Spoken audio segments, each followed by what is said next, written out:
I just reached out to a whole bunch of my contacts at the dealerships, Yeah. and nobody's heard anything of the GT.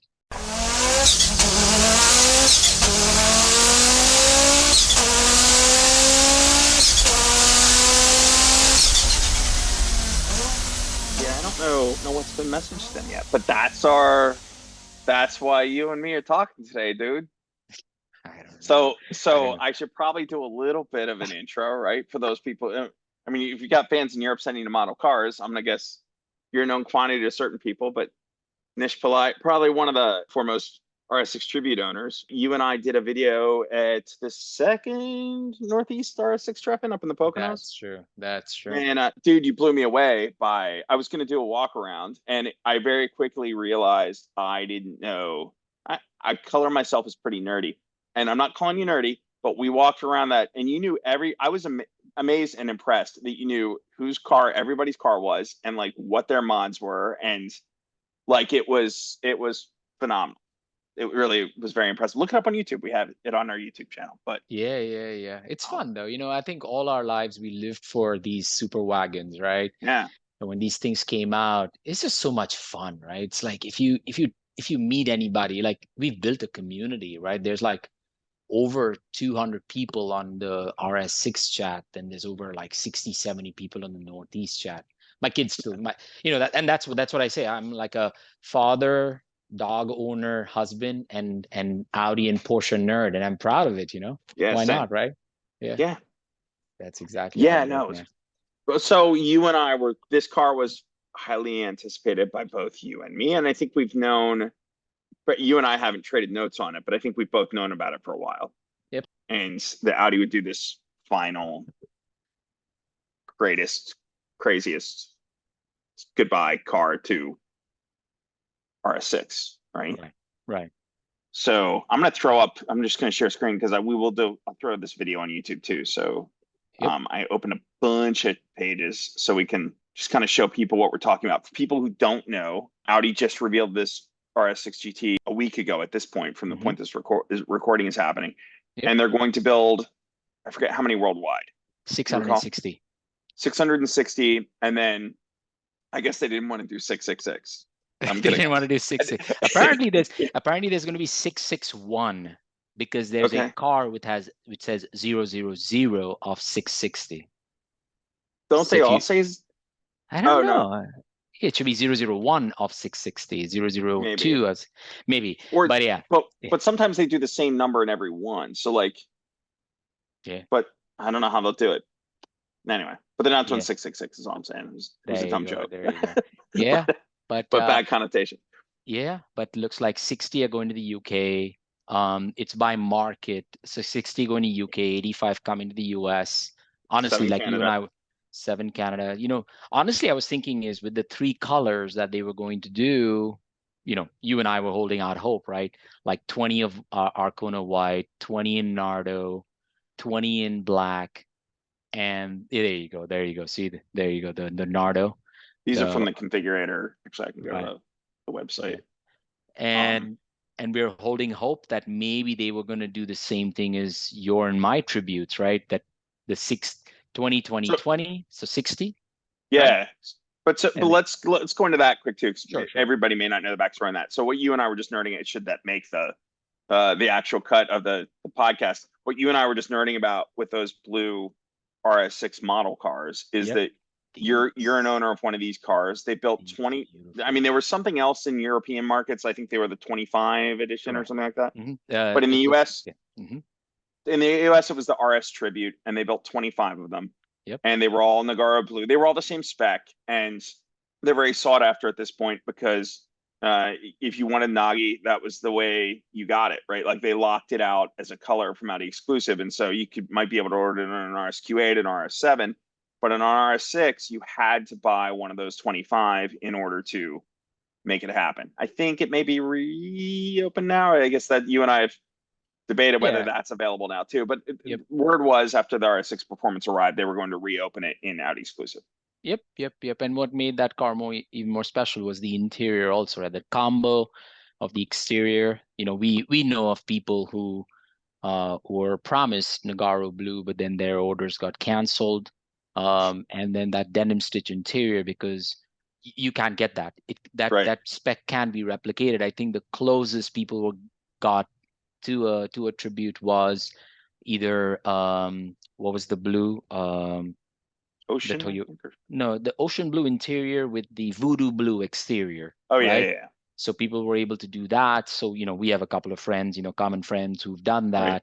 Uh, but people were a little bummed, right? Because, hey, it was locked. Literally, if you could see the order guide, all the Audi exclusive colors were written, and then Nagaro blue was like scratched off, right? Which kind Right. of, yeah, And why that's relevant is, again, for, probably most people listening will know, but if for those who don't, RS or sorry, Nagara Blue comes from the RS2. I think it was originally known as RS Blue, blah. and Yep. it's been on the B5 S4, it's been on the B5 RS4, it's been on B6 S4 with blue Alcantara. It's got this long history at Audi where there are similar blues out there, but this one in particular, I know Audi came out with like a turbo blue too, which was kind of close, but Right.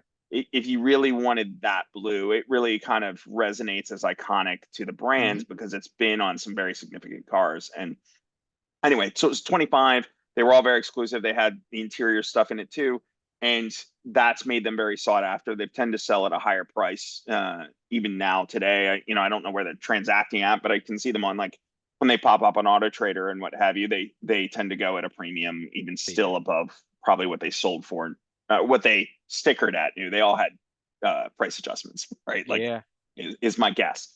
Except you, who got a great deal because the guy selling the car didn't know what he had. Yes. Yeah, yeah. I didn't buy my new. Probably worth saying. I do remember, was it you? Somebody from the chat group sent me a picture of my car. I did. Okay, we know which dealer it came from, and it had the $50,000. No, some, I don't know what. It had some crazy It, amount of ADM on it. it And was a that, 60 grand ADM on yours because I sent you the picture of the right. sticker and then Yeah. the supplement or the addendum to that, and then your car sold for 60 over sticker. Yep. Do we know it transacted at that? I know they were asking that, but No, I'm no, it transacted at that. because what's crazy, if I ever meet this guy, I'm curious. Okay, we're gonna get back to our S6 GT in a minute. Right, But what's right, right, crazy right, crazy about my car is whoever bought it buys it and I think 6 months, no more than 6 months later. I bought it in August, so I right, don't know when they hit the market. Maybe more than 6 months. If they bought it with that much of a markup, it right. it gets traded at a Range Rover dealership on a Range Rover in the same town, but not in the same dealership family, and it gets sold at that dealer had a, this is before things got really crazy with the pandemic. It gets posted at Mannheim's uh, retail number for Right. RS6, which Mm-hmm. turned out to be almost bang on sticker price what the car would have been, which was 137. Pretty I much. think I was $300 more than sticker was what I Mm-hmm. paid. But like, that was unheard of in those cars at the time. I'm amazed nobody swooped in and got it for me. That's because he had put in it the wrong color. He Yeah, did he not had it know it as was Navarro Nagara blue. blue. He had it at Navarra blue. So everybody had looked at the listing. People who knew. The analogy I would use is it's almost like that dealer in Jersey who was selling a Nagaro blue B7 RS4 and Yeah, did not know what he had. yeah. And basically people who knew, and within 30 minutes of people coming to know what that car was, it sold. Yeah. It turned out, but it was a rough one. But What's crazy though, my car was on an Auto Trader for 2 weeks while I made the deal happen because it was in LA and I was trying to get a dealer friend of mine to buy it so I could trade my car. right. Like, it took 2 weeks. I was amazed it didn't. Nobody swooped in and grabbed it before. Yeah, I Eh, remember I spoke to you when you were transacting on that car. But remind yeah, me again, which is because I have the list of all the tributes here. I'm Um, 24. you're 24, so you're the Rusnak one, I am Westlake. Westlake. No, that's Rusnak. That's What Rusnak Audi. Rusnak is Westlake? Uh-huh. Okay. So if you're 24, that's right. Yeah, that you're 24, 25. So your VIN number, last four win is We don't need to put that 1612. on there. We No, don't need to put that on there. either way, all right. I Yeah, just I don't. I've memorized it anyway, so it could be whatever yeah, you yeah, want it to yeah. Yeah. No, no, no, no. be. But I do have the list here, so I'll send it to Yeah. you because I have all Oh, I the. have it. Yeah. Oh, I sent. Okay, I've sent Yeah, it to you you. sent Okay. it to me. All right. Okay. Yeah. So it's like a mini club we have, right? Yeah. I think we know 21 of the 25 owners. I think four are sitting in somebody's collection with like single digit or double digit or triple digit miles. But Most of Right. us actually use these cars. We know for Yeah. sure 3 have crashed, or 3 aren't don't exist as they came from factory, but there's still 22 of them, of us Yeah. using them, including my wife, who's driven it over 20,000 miles now. Yeah. I'm at 38. There you Um, go. There you go. yeah, love it. And it's got chips on the hood and whatever. It's the car, right? But they are Um, wonderful cars. But coming back to this car, see, the thing is, 3 colors, right? But we were all hoping, the weave into the Nogaro is that if there was going to be 85 coming to the US, I personally had hope that it was going to be 20, 20, 20, just like the UK.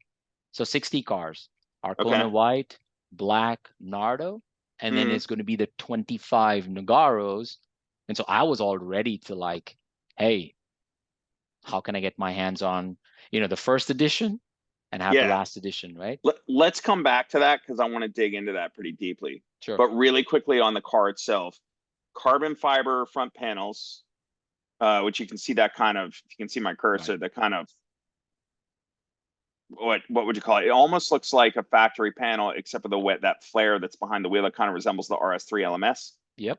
Obvious different front fascia, and that's I believe that's all carbon too. It's Carbon all hood. carbon too. Hmm. The stripes are exposed carbon that are on the Yep. hood. Yep. Different rear spoiler, different. I think are the side skirts different. I don't know that they are. No, they're same. Side skirts And are same. the rear Diffuser. valance is different. Yeah, Right, right, right. So, the way I look at it, right, George, it's like, we as racing fans, right, have yeah, like rose-colored glasses on the halcyon days, right, of racing, 80s and 90s, right? right. It always ignites, like that's why I'm wearing this, right? Hey, I own an RS2, and for me it was like IMSA GTO, right? That's where the holy grail, right? And that's what Yeah, you and I are excited about. In a couple of weeks we're going to be seeing 2 very special cars together in Amelia, right? And so, it brings back, and that's why automakers try to harness that nostalgia, right, by creating these examples, right? So for you and I, we've been talking about this particular car, this variation for a while. Like, what is the GTO if it's going to be based on, the original concept that, those kids had created? What are they, 18 of them or something like that? yeah. That they had created. There you go, right? With the IMSA GTO. Well, so We the were IMSA GTO, that race car there from 1989, is what this is all harkening, right? It was a right, 90 based car, but as you can see, it was quite large. The two cars there together, and then right.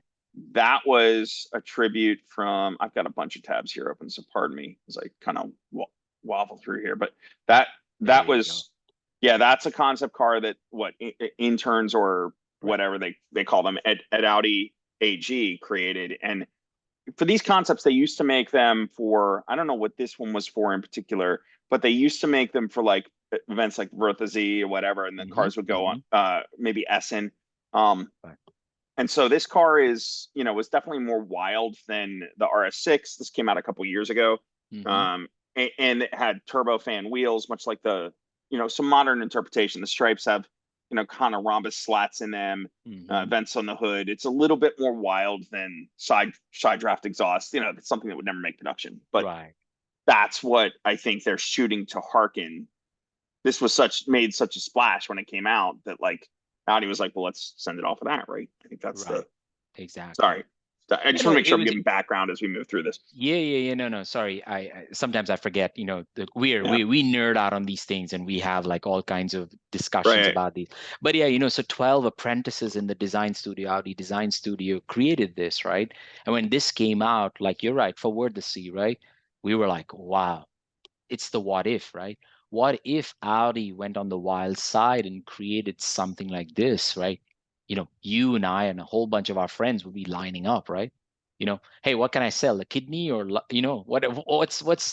what's not needed? We're happy to go buy these cars. And it was just wild. Like if you look at the rear quarter panel, right, that wing, we were like, how can we get that wing, right? How can we get those wheels, or the front fender and the hoods, and just the whole body kit, right? It was just amazing. And for us, that was sort of the the standard that was set when we equaled in our heads, right? And say, okay, a GTO, that's what the concept's going to look like, right? So we're really excited when, through our contacts, we came to know that Audi was actually seriously considering making a GT as a final sort of swan song for our favorite wagon. Yeah. So a couple years later, and we're nearing end of production. This is the car. So I have my own views on this thing. I'm curious. I saw your post on Facebook and I saw it got a lot of attention. So I thought, why don't we do you and I can do an analysis on this because obviously I don't know that we fully disagree. I think we're going to agree on some things here, but Yeah. I know you have some strong viewpoints on it. So I figured you want to dig in and tell me what you think of it, and then we can Well, maybe why I'll don't you challenge you on a start? couple things, or maybe I'll agree with What? you. Yeah, why don't you take a first shot? Yeah, What because I it's think I not. think we, in principle, we agree, Yeah, but in some cases, we have strong opinions about certain things, and that's why I love you, because you and I yeah, can have long-winded conversations about just a set of right. wheels, but yeah, but we both are very passionate about these And cars. and hopefully people don't get too bored about listening to us dig in. But yeah, yeah. So I guess I would say first of all, let's start with the notion of a concept car to production first, right? Sure. Like Audi set the bar back in the early 2000s, I think, with TT Mark One and Q7, which was Pikes Peak, right? Concept. Right. And in those cars, they literally took like the production stampings almost, I think, or they made the production stampings literally. The TT Coupe was literally they changed the C pillar, but otherwise the car was the car. It was the Right. concept car. Right. And so I noticed then with like the MQB, I'm going down a deep nerd rabbit hole, but I noticed with like the MQB A3 sedan concept when it came out, it was lower, wider. Um, and then the production A3 comes out, and the production A3 sedan when it first comes out, it's handsome, but the Right. concept was sexier, right? Like it was lower, wider, more aggressive. And Of course. so when you start with a concept car that like we're seeing this today with the A6 e-tron, and I'm sure when the production A6 e-tron, we've seen enough spy photos, right? When Right. the A6 e-tron comes out, it's going to be not as wide, not as low, a little more livable. Right. And so my problem with it from a design standpoint is you're creating this fantasy that is kind of like a little bit of a letdown then when it hits production because it on one hand I think they're all beautiful cars but it's hmm not what the concept was, and I think that's where I start to I see what the problem is, right? Because you need to produce the car. So in my view, I think you ought to start with the concept car being it's hard when you're talking apprentices, right? Because they're doing their Right. own thing. Probably a Right. little bit more edgy or wild than probably the designers who are thinking more of a production format, and Right. they've got to think about the stipulations that go along with that. But like, I do wish they would be a little bit more because these are look the RS6. Every time I walk out to the thing in a parking lot, especially when it's got the Avises on, which I see they did here. Right. Um, and that's that the wheel choice is cool. It's funny and cool too. But whatever. Every time I see it, it's like a design sketch in real life, right? It's so animated. The wheel arches are bigger than the A6, and Right. so it's impossibly like animated in real life. And so you don't necessarily need to go edgier per se. Right. Um, if I didn't have the GTO concept to look at, and frankly, this is a little more subtle of a body. Like I kind of like the subtlety. You and I think, may differ here in that, like, I appreciate this. It's hard to call this thing subtle, but I appreciate the subtlety of it. If you took the stripes off of it and just painted it a different color, or even just left it white, I think I would like. There's part of me that likes a sleeper wagon, right? And so Yeah. subtlety is not a bad thing. Yeah. It's just But the thing is, let's be honest, right? This yeah, thing has great presence, right? yeah, GTO, GT or non-GT, right? You know, my wife, when she uses her six, she parks and people are like, wow, they go gaga over there. The thing just has presence. If it's yeah. following you, you look at that fascia and you're like, wow, this thing is great, right? But the way I look at it, to your point about going back to sort of the concept versus what's the reality, it's execution, but it's also expectation setting, right? Okay. And the key there is communication, right? So you have this amazing concept, right? But there were no expectations set. So everybody felt, okay, you know what? It's going to be the last hurrah. is this thing going to be special? Now, again, special is a subjective term, like you and I have discussed. Right. Is it special enough for me? Could be. I still need to see it in person. Pictures don't do anything justice, right? To start with. Yeah. But again, if you're trying to make something special, then, and I understand there's, you have to be able to generate a certain amount of revenue. And for limited edition cars with DOT certification, EPA, and all that wonderful stuff, you can't do one-off stuff. I know people are complaining, you see the forums, people are like, how does Porsche do it? How does this one do it? Guys, you don't know about running a scalable business. So it's very different when you're talking about, all the operating costs that go into it. But for me, what it was is when I looked at forget the GTO concept versus the GT. I was just comparing the European version versus us, what we get in the US, right? Yeah. And so for me, I think the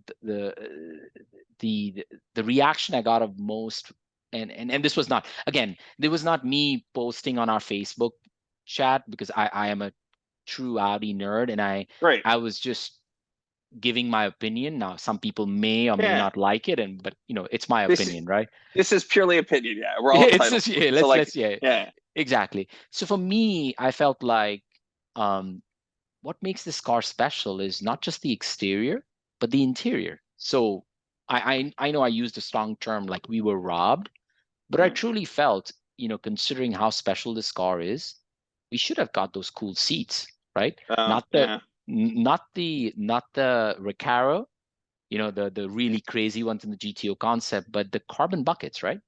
Right. Now, again, nerding out on seats a little bit, all of us who have owned B7 RS4s have wanted to get the holy grail, buckets, right? George, you and I are Porsche guys now. We go get the carbon buckets on our seats, the sport backs, sport hardbacks, because it's sort of the rest of the world, right? We've never gotten them. So I was thinking, hey, we would be getting those seats. I understand the concept of no roof rails because you're trying to do a slick top, but you've got a sunroof. Yeah. So I didn't understand.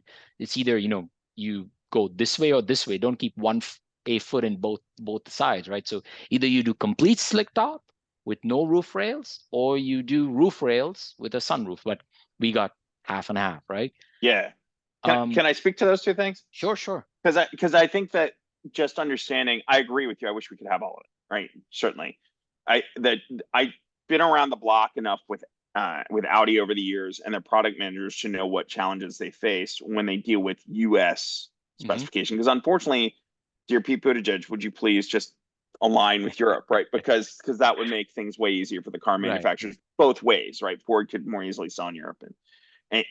But at the end of the day, a couple things happen with seats. With seats, with the shells for your B7, they didn't have side airbags and they were not crash tested. So those are the two problems with that. With these, they may or may not, I'm not sure, have side airbags.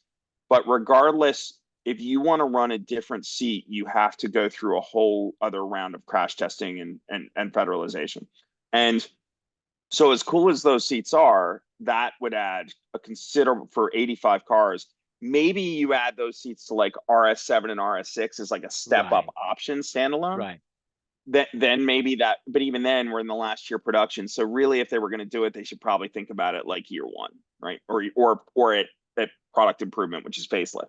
Or do the Uh, Porsche model, right? Which is, hey, you get the 18 way or you get the sport, the carbon buckets, right? Right. But Porsche did those 18 ways and carbon buckets from beginning of 992 product cycles. So That's you right. have like 7 years to write off that investment. And all of those cars sold, right? Like where at this point for RS6, you're in final year probably of production on that vehicle. And so there's really no business model. I'm surprised they didn't offer these seats. And they did it on what RS5, RS4 performance as well. I'm Hmm. surprised they didn't offer them earlier in product life For the cycle because performance, yep. Hmm. then it would make more sense, at least from a pack, getting into other markets Right. standpoint. The same thing goes for roof. So what you may or may not know, I know a lot of people probably don't know, is that one of the most costly parts of car production is the stampings, right? It's why when you have a life cycle change, a facelift, you change what they call the soft parts or the headlights and the bumpers, which are all molded plastic and cheaper to change. But generally, B6 to B7, A4 maybe aside, right? Right. Like generally when you have a mid-life cycle freshening, all the stamped metal portions stay the same. So Right. interestingly, I don't know. I wonder how the carbon hood affects this thing because I think we're getting that. But when it comes to the roof, the stamping is specifically U.S. sunroof. So we have a different stamping even than European sunroofs. So they have to make all the tooling just for our one roof. It's why we nowadays only get one roof because it would be more costly to do a non-sunroof for the 10 people who would order it, right? It's more costly to do a non-sunroof stamping. 911, there's a higher take rate perhaps of no Right. sunroof because it's a track car as Right. well. But in an RS6, even had they offered it from the beginning of production, still very few people would order it. And so Right. um, that's where it's like Wizard of Oz. It's the little man behind the curtains pulling the levers, but like those are the details that product managers for markets like the US that have restrictive specific requirements, like we don't Right. have matrix beam headlights, right? That they have to contend with. And so would I rather see the car without, like this one in the picture with a clean top and no sunroof? Yeah, that's pretty edgy. But would I rather see the car in the United States at a number I can, or people can actually afford? Because I think if you actually made the changes you're talking about, the Right. car's price point would balloon to a point where it would be a sales dud. It wouldn't sell. Well, yeah, and that's the other thing, right? Which is what is the price point, right? So there's so much We're all speculation, right? guessing. We're Yeah, all well, we know guessing, what it right? is in Europe, so we can guess around that. 219 euro with the exchange, but then you have pricing of 177 in the UK. It's just all over the place. Right. Let We tend alone to be the yeah, we tend to track a little more aggressive than Europe. And of course the pound sterling is higher, so that it's right, going to be less in there. But like I suspect this car will be comparable to like if you were to build like an Optar S6R or like if you bought a new. I have a friend here in Pennsylvania. He built one of the first ones, right? And so he bought the car and then he had a dealer install the parts, paint all the parts at the dealership, and yep, and so effectively as close as you're going to get to Audi quality build. right, And it cost him.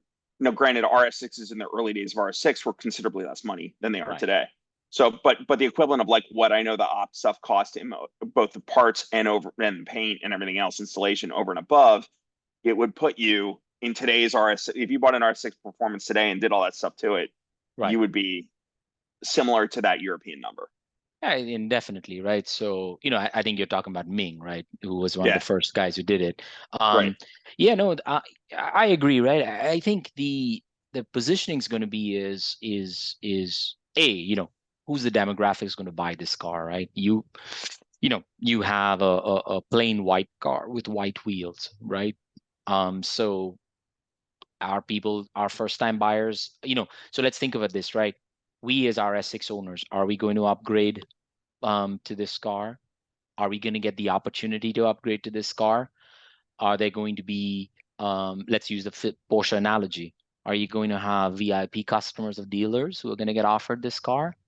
I won't. I Or, bought mine used, so I'm out of play. You might be, but I'm yeah, not. that's a different story. But Yeah, and that's more with my wife Tara, what she decides what she wants to do. But yeah. the thing is, what's the markups that are going to be on this car? I shared with you a screenshot of a dealer who's already posted a Yeah. markup on a car and allocations. From what I know, and then we know some similar folks who are in the know. Nothing's decided as yet, right? I, If you I look think at it depends on demand, right? I think that's what the dealers are contending with is we had these years where like everything, no matter what, like even the most mundane cars were selling at a premium. And so a sought after performance car, something rare, would definitely sell at an ADM right, and right. added dealer markup, whatever the acronym stands for. But nowadays, what I wonder, we have seen on at least more mundane everyday cars, that what dealers are, the way it was put to me by a friend of mine at Audi, corporate, not at a dealership, but was that the dealers are learning they have to sell cars again, right? Which Yep. is so does that affect cars at this level? I think it depends on if they got the numbers and the spec right, right? Like Yep. if a car is, if they built too many and there's not enough demand for it, then then they won't sell it with a markup. If there aren't Yep. enough, then they will. And I don't know what the market is for this. On one hand, you mentioned the guys who like the couple of the tributes that are in collections with 0 miles on them. I think this car probably appeals to people like that with a collection where you want this bonkers thing to put in your collection. For me as a daily, I mean, the blue stands out that we own, right? But I don't know if I owned one, I know what I would do to it. And one of the first things I would do, it would go against the investment, right? Because you, on one hand, when you play at this level, at least if you're me and you're kind of stretching to do so, you're not you're not just want to go nuts with it, right? Like you're worried about how the resale is. I would Right. probably pull the stickers off. And as cool as they are, at SEMA, they're amazing. Yeah. At RS6 Treffen, whatever, they're amazing. But in daily life, I would feel a little too racy. Yeah. I So if you think, want to show the side profile, right? And I agree. yeah, You see, that's one of the points you and I agree. And um, talk about the what if scenarios, right? So when, we knew this car was coming out, right? We had seen some concept pictures and, what sort of, you and I have this running joke, which, people were pointing to the GTO concept and telling us that's what the car looks like. And both of us were like, are you sure? Uh, that's what the cars. But if you look at you know that, the turbofans, as cool as they are, would be like in daily life. If people oh, dailied that car, they would be broken and terrible. And oh yeah. you know what I mean? Like they're cool as hell. I love turbofans, but I don't know Yeah. if they would. Yeah, no. But so I'll share with you a conversation I had with my better half, Tara, right, Yeah, about this car. And I said, what do you think of this car? And she's a straight shooter, right? You know Tara very well. So, she was like, listen, this car's a little too racy looking for me. I like the subtlety of the blue, even though it's striking. But yeah, she's like, what are those stickers? And that is they're vinyl, right? vinyls. So Yeah, they it can is come vinyl. off. It's not painted. So it's not like your CXX or Sonderwunsch of Porsche, or it's a paint. It's not a painted decal. It's a vinyl. So OCD people like me, the first thing, I do is take that vinyl off because I'm going to Do get the they? car paint corrected. All right, so question, because I know you've played in that space too. The 911 ST I saw has like there are other cars too, but that's the current one that's like sticking out my head. It has, what do they call it? Like the meatball or something on the side Yeah. with a number. Yep. Is that painted or vinyl? That's vinyl. Okay, I was gonna say because it's that car too. And on a 911 or a sports car, I guess it's a little bit more acceptable, but even then I feel like it's a little too much. So you have an option. So you can go vinyl, Yeah, but you can stick. So the way it works with Sonderwunsch is you can do standard decals or standard colors on the yeah, 3RS or the ST, and then you have the program of Sonderwunsch, which is the CXX program. People know it as a special wishes program. right. You can do any color you want to paint match. So, a friend of mine just picked up his 3RS like Yeah. in aubergine, right? It's a Hmm. purplish red. He had neodyne wheels. He did the Sonderwunsch decals. Now, the thing what people don't realize is when you're doing a PTS color, and this has been happening in the last few months, is the paint finish, the last finish of the clear has not been coming very well. There's some issue going on in the factory. So a lot of the folks who are OCD like me, they're asking the car without decals to be delivered, right? So So they can then, correct it and then yep. So, what I did on my 3RS, which is, the car had decals, I stripped the entire car down, had the car paint corrected, PPF'd, ceramic coated, and then you put the decals on because it's a waste of decals, right? So, right. but you do have an option with Porsche, which is if you want to pay that extra, you can get Yeah. the livery painted on. If you think of the painted on livery, I know we're going off on a tangent, but I don't know if you saw the 918 that crashed Yeah. with the Oh, was it livery. painted? The Martini car? The Martini was one of one 918. The Oh whole wow. front right is gone. The Yeah. whole it's a carbon tub. That whole tub's gone. So Yeah. basically, but yeah, to you coming back to this one, so it is. So her point of view was, it's nice, Yeah. but is it nice? do you wanna do you want it's like it's almost like it's me, I'm here, look at me kind of, um But I think, so sorry, go ahead. no, so for us, there was like it's special, but Yeah, only people who know about the Audi sport, who know about the colors, the right. yeah, so we'll know that's sort of an Audi, decal, right? But I would love to see this car without the decals, how it looks, white on Yeah. white. I think it'd look killer. Yes. All right. So, because you put up a picture of a sedan that was all white, and I was like, well, that's other than I I didn't don't. really like that.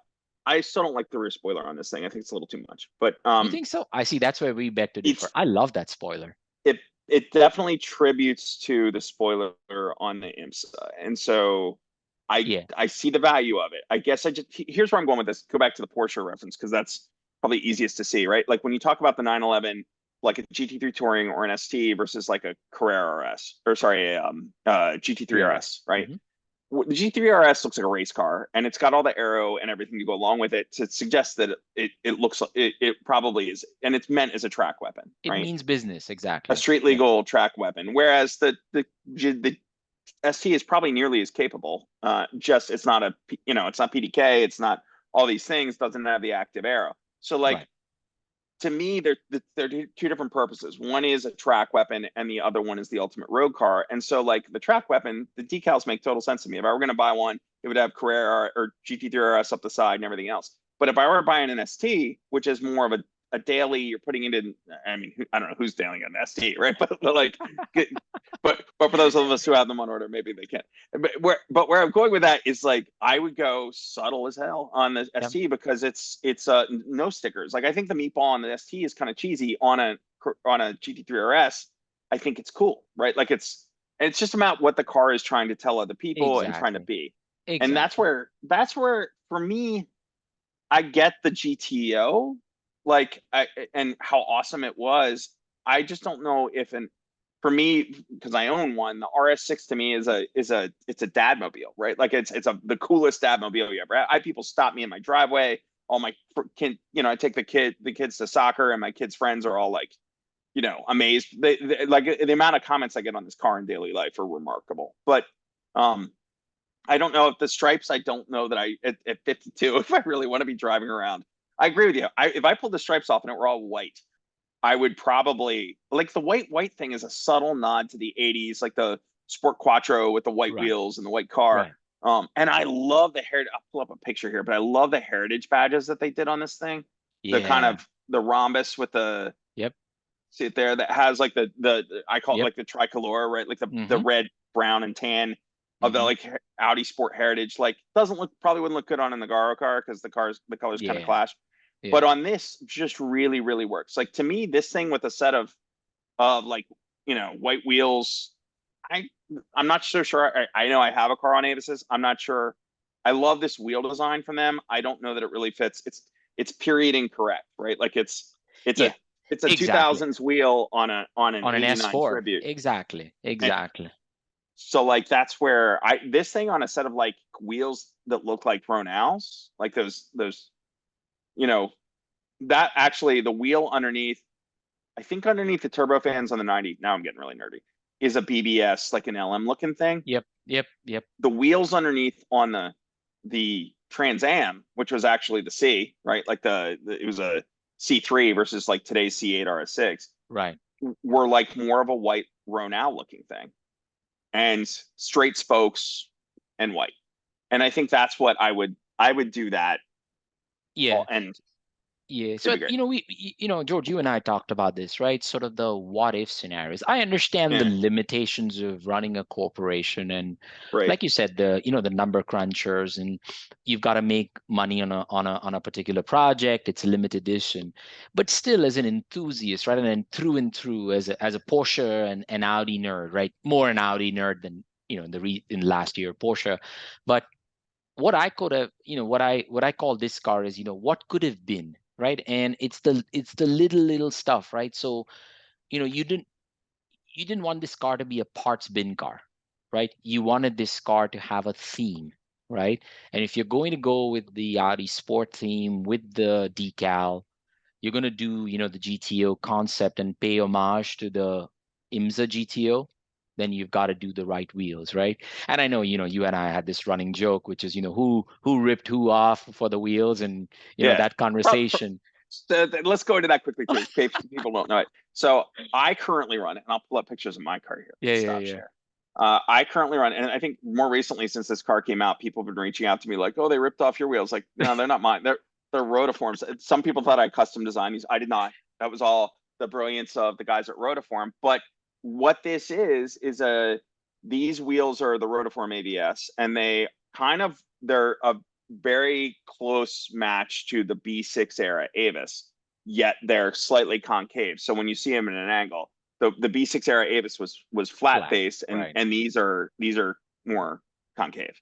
And right. so then when you get to the wheels on the RS6 GT, they are very, very similar. And so the question is like, did Audi copy Rotiform? Well, I mean, Rotiform copied Audi. So like, I love it all. I love all the wheels. I'm happy that they're doing it and whatever, but it is period incorrect.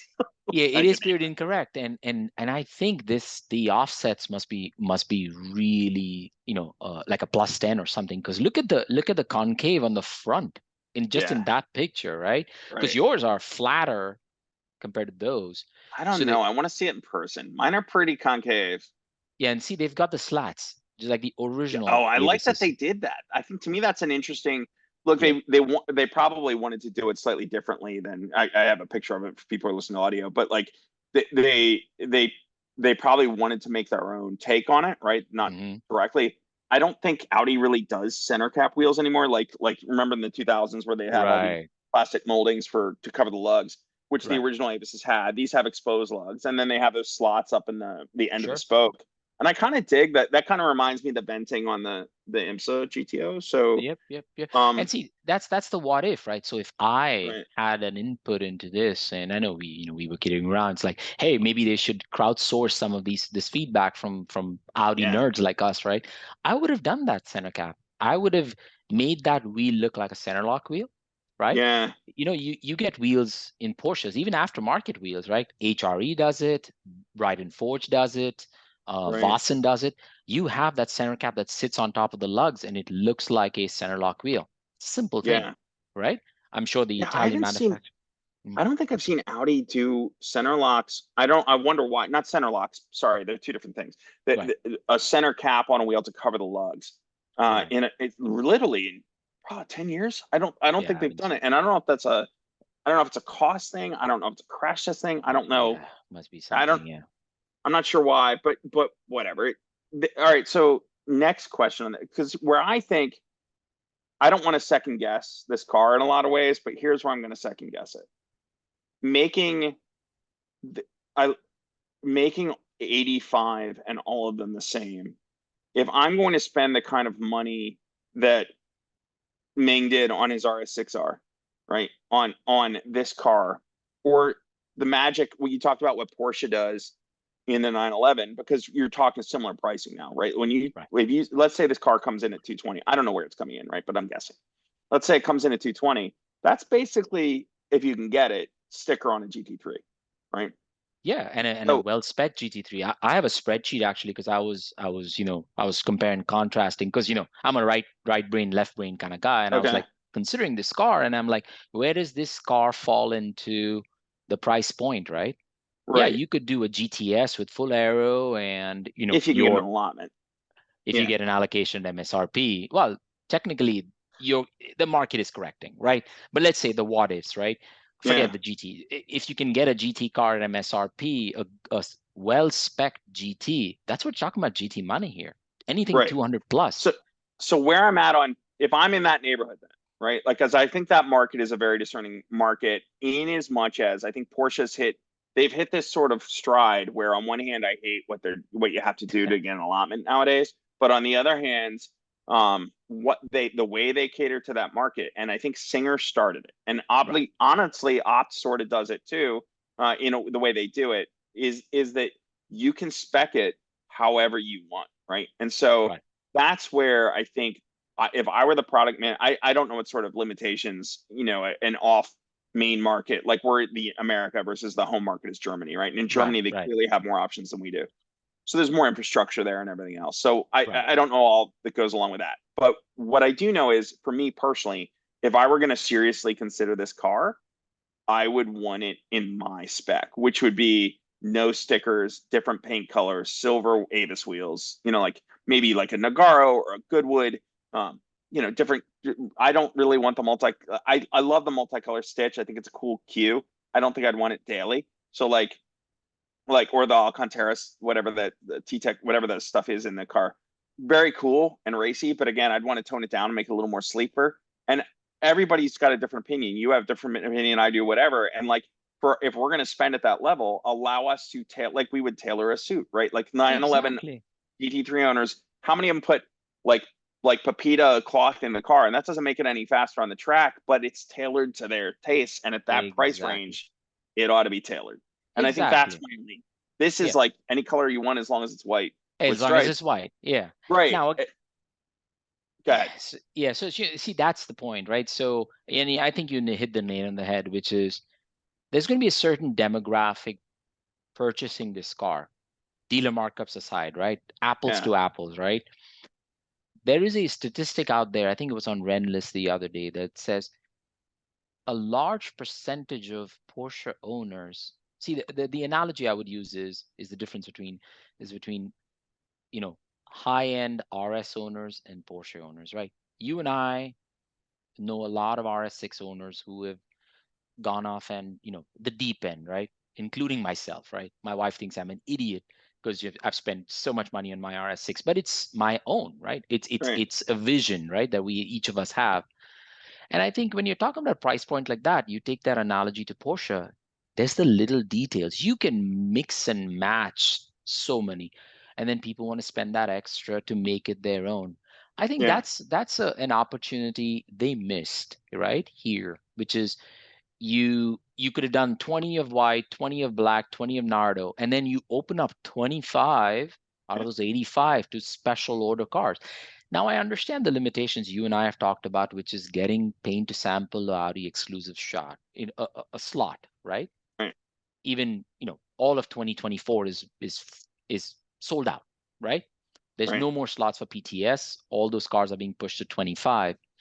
But if you're looking at apples to apples, look at the Opt XGT. I don't know if you have the Yep. XGTs, here, but if you look at the Opt XGT, There but we go. there you go. So if you look at it and you can build, there you go. That's the exact configurator, right? I was just starting Yeah. with a Glacier White, just that's your base, right? Yeah. But then you have more colors, right? You have, yeah, uh, but there's your heritage spec, right? Yeah. That's a very close, I mean, it kind of like the Avis wheels, right? Like Opt, that's very close to the Opt because this car predates the release, at least the public, release, like the removal of secrecy around the Right. car.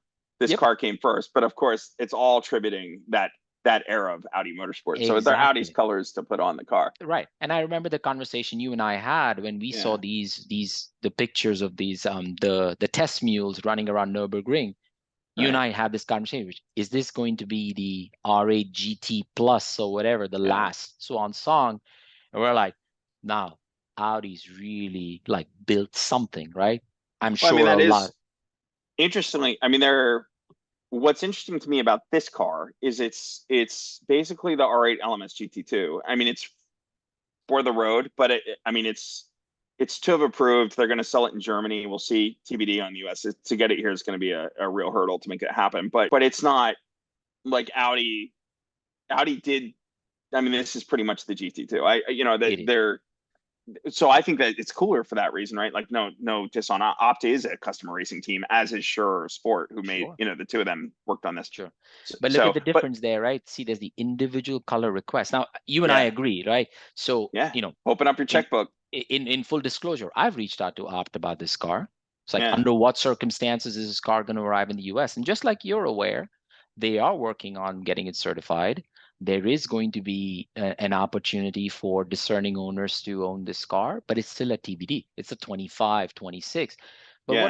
what makes it different here is you've got that individual color request. right? Right. Within the reason, of course. You don't But want a that's Harlequin. same thing in Porsche. If you go to Sundermunch, you can do, again, if you want to open up your checkbook, they'll handle it, right? Right. I mean, again, within reason. You're not going to Within put a GT3 RSR or whatever race car front end on it because that wouldn't be crash right. test approved and. Right. Which it was one of the things that's interesting to me about this car because this is largely unchanged from the R8 LMS GT2. And so, that Audi developed it not for the road. And so that this has kind of been converted to. And how they did it, I would love to chat with them someday to figure it out. But Yeah. it's Yeah. cool. Eh? Look at the front. Yes. Look at the front lip. I'm Yeah. surprised that actually, went through, the European certification. But again, Yeah. years within the realm of possibility, what can be delivered to a customer? Again, a But very small isn't the price point thing on this like 600 or something? Like 600 it's plus, right. 600 So what plus. you can do when you're in also the small volumes of 600, but let's get, that's why I like to go back to the GT3 touring because or GT3 is because look, Audi may come in lower, right? Like we'll see. This is all conjecture about where we think they'll Right. land, but you can do, even on more basic Porsches, you can do whatever you want. And I think while either the volumes Audi does and the price points Audi does, I don't know that you know, full open Audi exclusive on everything makes sense. But on this car, to allow, like you said, maybe choose 25 or however they discerned who got the tributes last time. And I don't mean people, I mean dealers, First but offer to tribute owners, right? First right of right, refusal. whatever, or somebody else, because I'm not an original tribute owner anyway, right? I'm a secondhand. But where I'm going with that is like whatever, however they decide it, whatever it might be, or maybe all the Audi Sport, registered dealers get one or whatever, Right. or Right. get one allotment for Special a one. tailored car, right? And that is markup, baby. Like it's not, you're talking about 100,000 plus more on a GT3 touring paint to sample, spec interior, whatever. And they don't even blink because they want a car that's uniquely theirs. And I think that's where with this, I mean, the car is cool as heck. Don't get me wrong. And I would love to own one, but uh, if I'm going to order a car new at that price range, I want it to be mine. I would like, one of the coolest things Right. about Singer is like, it's the niche commission. It's you know what I mean? Like, or it's the Philadelphia car or whatever, that like your car has an identity. And even me, it's dumb as it is, right? Like I have a hashtag on whenever I put pictures of my car, it's like RS Tribute 24, right? Like Right. it's so like it's that car, and who knows if that car ever has a following, but there are only 25 of those and there are 85 Yeah. of these. So Yeah. like, So just think of this, right? From a numbers point of view, right, George? If you look at doing PTS on a Porsche versus AE on Audi, right? Porsche's a PTS, not even PTS plus, which is, you just take a piece of paper and say, I want, I'm gonna wait a year for you to match this. That's like stupid money, like 35 grand. But it's 19,000, 18,000, $19,000 for just paint to sample, right? For you. yeah. And if you go Sonderwunsch, the minimum buy-in is 25,000 now. So just add that up, right? 19 plus 25 is 44 grand straight, right? You're making your Right. car special. Compared to AE, what is AE now? 9 grand? It used to be like 3 grand. Yeah, I want to say it's 9. They do.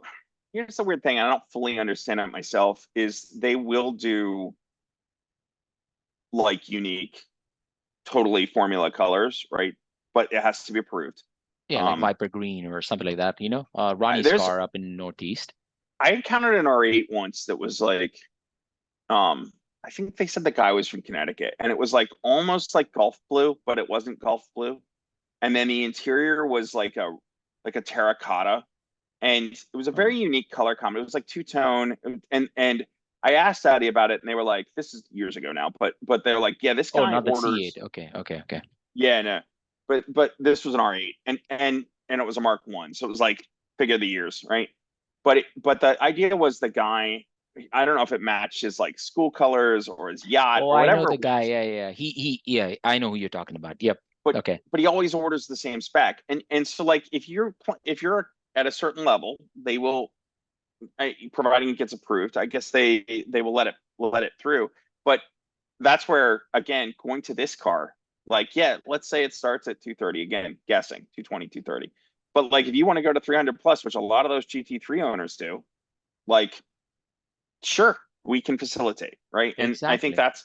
that's where I really wish they would have, like, most of us couldn't, most of us can't even afford the base one, much less adding 100 grand in tailored whatever. But this car is really to appeal to the top of the top, right? Right. Income, you know, brand aficionado, whatever. Right. And like, if that's the case, uh, I'm sure this is going to get a lot of attention to Cars and Coffee. But if you have like, oh, that's the Goodwood car, oh, that's the, you know, Right. whatever. I think that's where, for people who play at this number, they appreciate having something that's uniquely theirs. And even once it's not yours anymore, you know.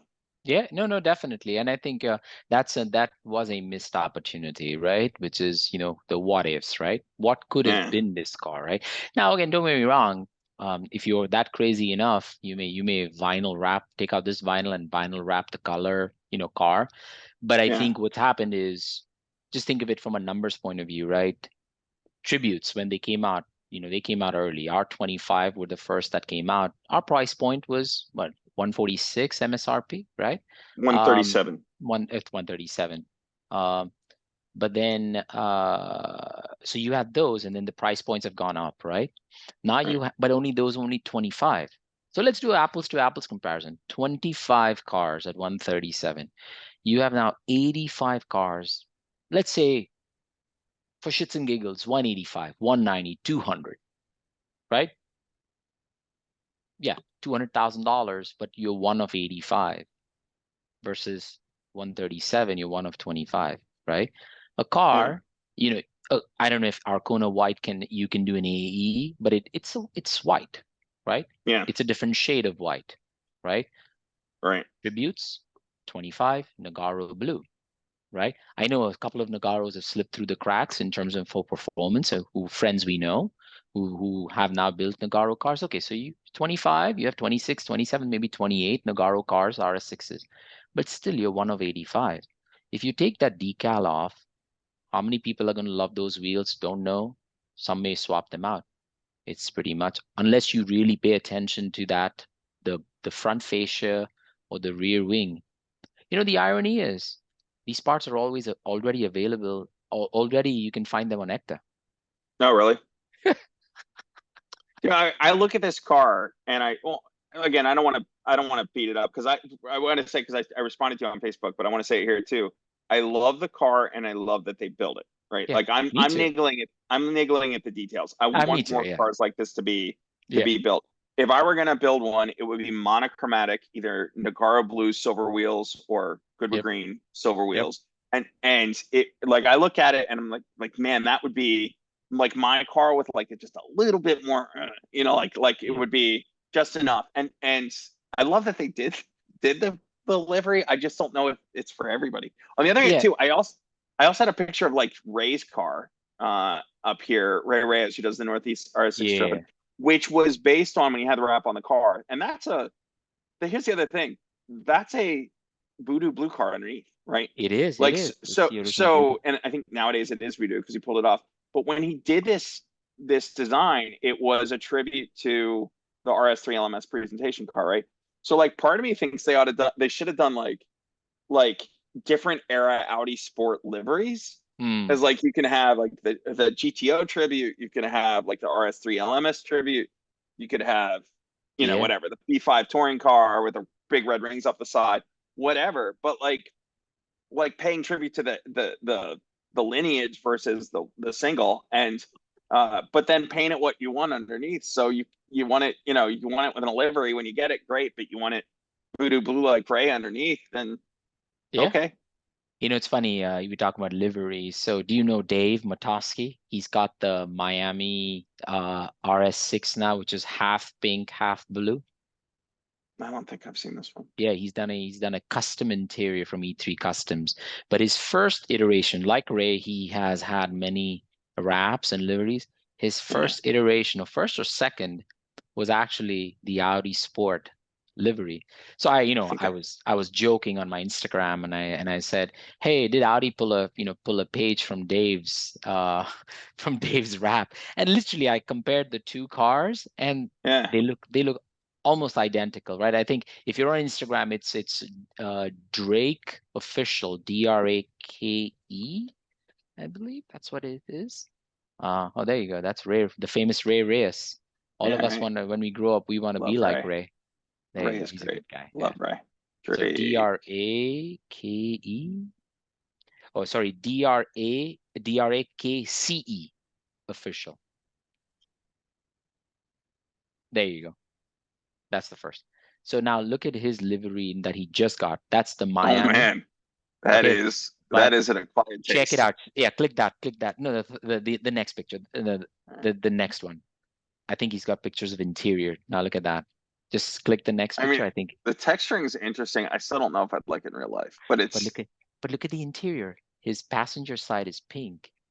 His his the passenger driver's side side seats are is pink. the entire interior, not just the seats, the Wow. headliner. So if you click the next picture, that yeah, the series of that, you see there the arrow. I think he's got some pictures of the interior. Yeah, look Oh at my that. gosh. Now those I are mean, laser cut inserts from E3 Customs. That's a yeah. completely, so it's second. Look at that. You got to see the trunk if it's got a picture. You look at that. Even the headliner, George. Look at that split interior. I respect the effort and the how he's doing something different, whatever else.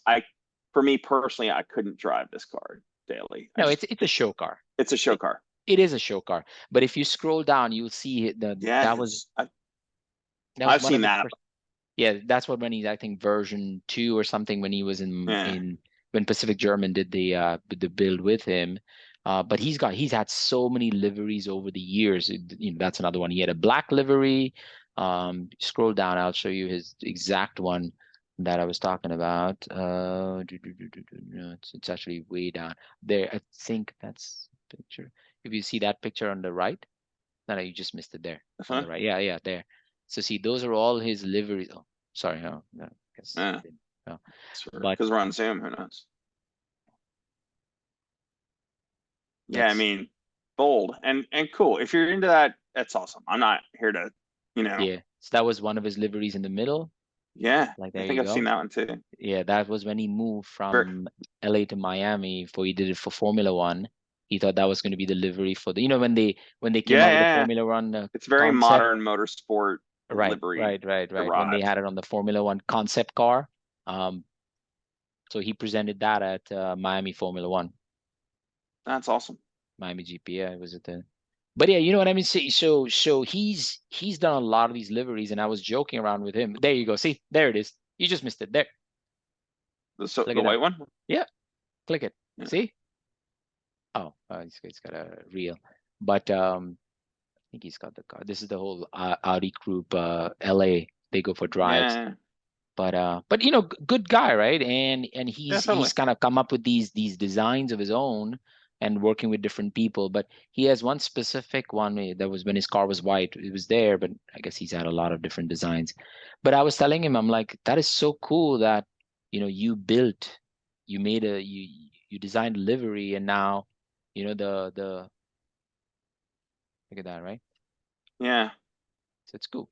But again, I like your point, which is it could have been really special, if you will, right? Different color. So he's got the XGT right there. There you go. Yeah. See with the red wheels, right? So Too many reels. Need still pictures. yeah, Um. Yeah, dude. I mean, it's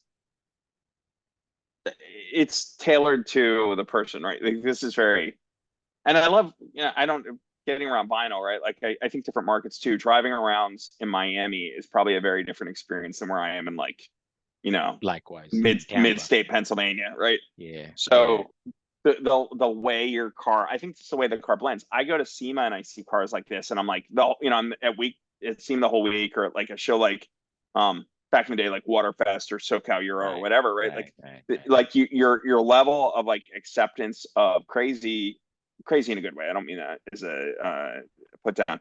Or like really wild builds becomes like up here, but then you get into like more of a Everyday cars. conservative.